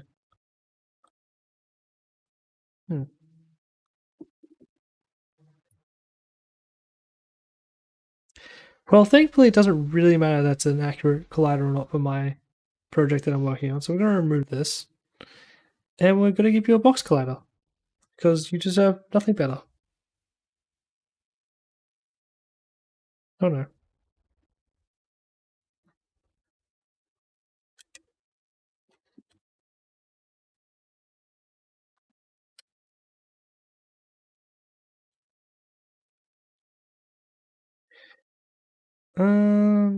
Okay, the box is too big. 1.7.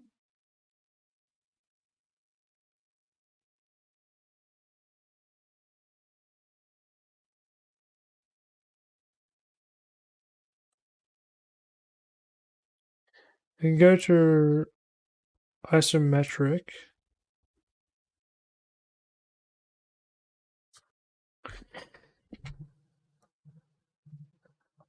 That looks fine to me. It's a little bit tall, but that's fine. I also love the view of isometric. Like, actually, I just realized this is like very square patterning. So there's some stuff we can do with this too, later down the line. Actually, a lot of stuff we can do with this really quickly too. Cool. So now we've got this, we've got the character, it's got a box collider, it's got some mass, which makes I think 10 is good. Play.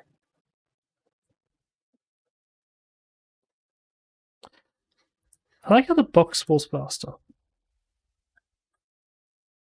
I wonder why that is.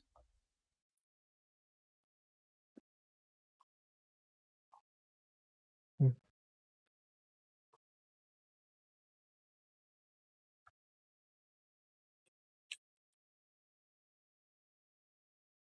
also realize the 2 velocity isn't really that far. Well, velocity's not being applied. So let's go back to the code and take a quick look. We've got new velocity. Well, maybe we'll set that to 10. Save that. Go back to Unity.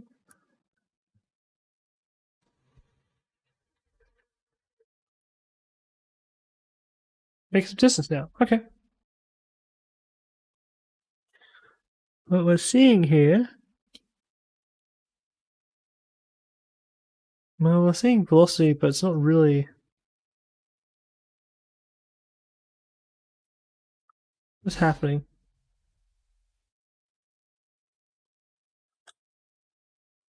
We're seeing results. Let's click play.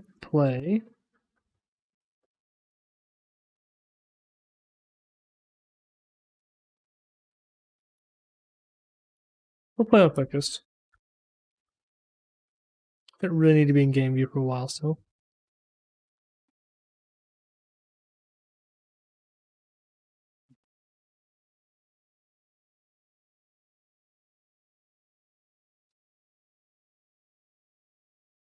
The animator looks slightly weird again.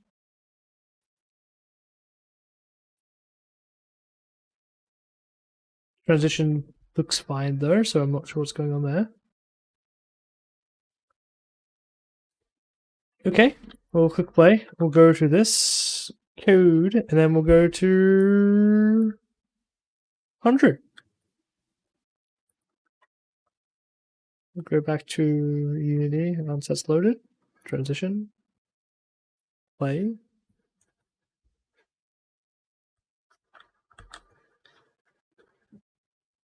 Question why things move they do.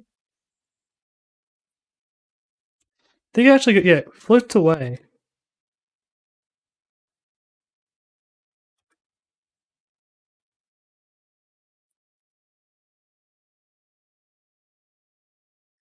I don't really understand what's happening here, but that's fine. I'm sure that's fine. I'm guessing there's something to do with the animations that's happening that's messing these things up. But pause this. Okay, so what we're seeing is the animator is setting the velocity of the model. Oh no.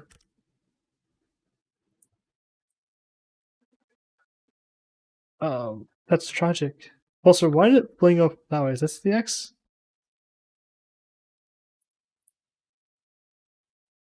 This is the X, okay. Is it blue the Y then? Z, okay.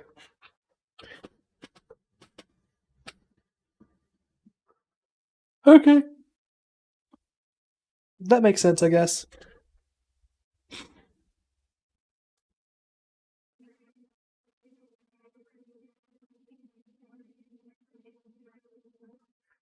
Uh.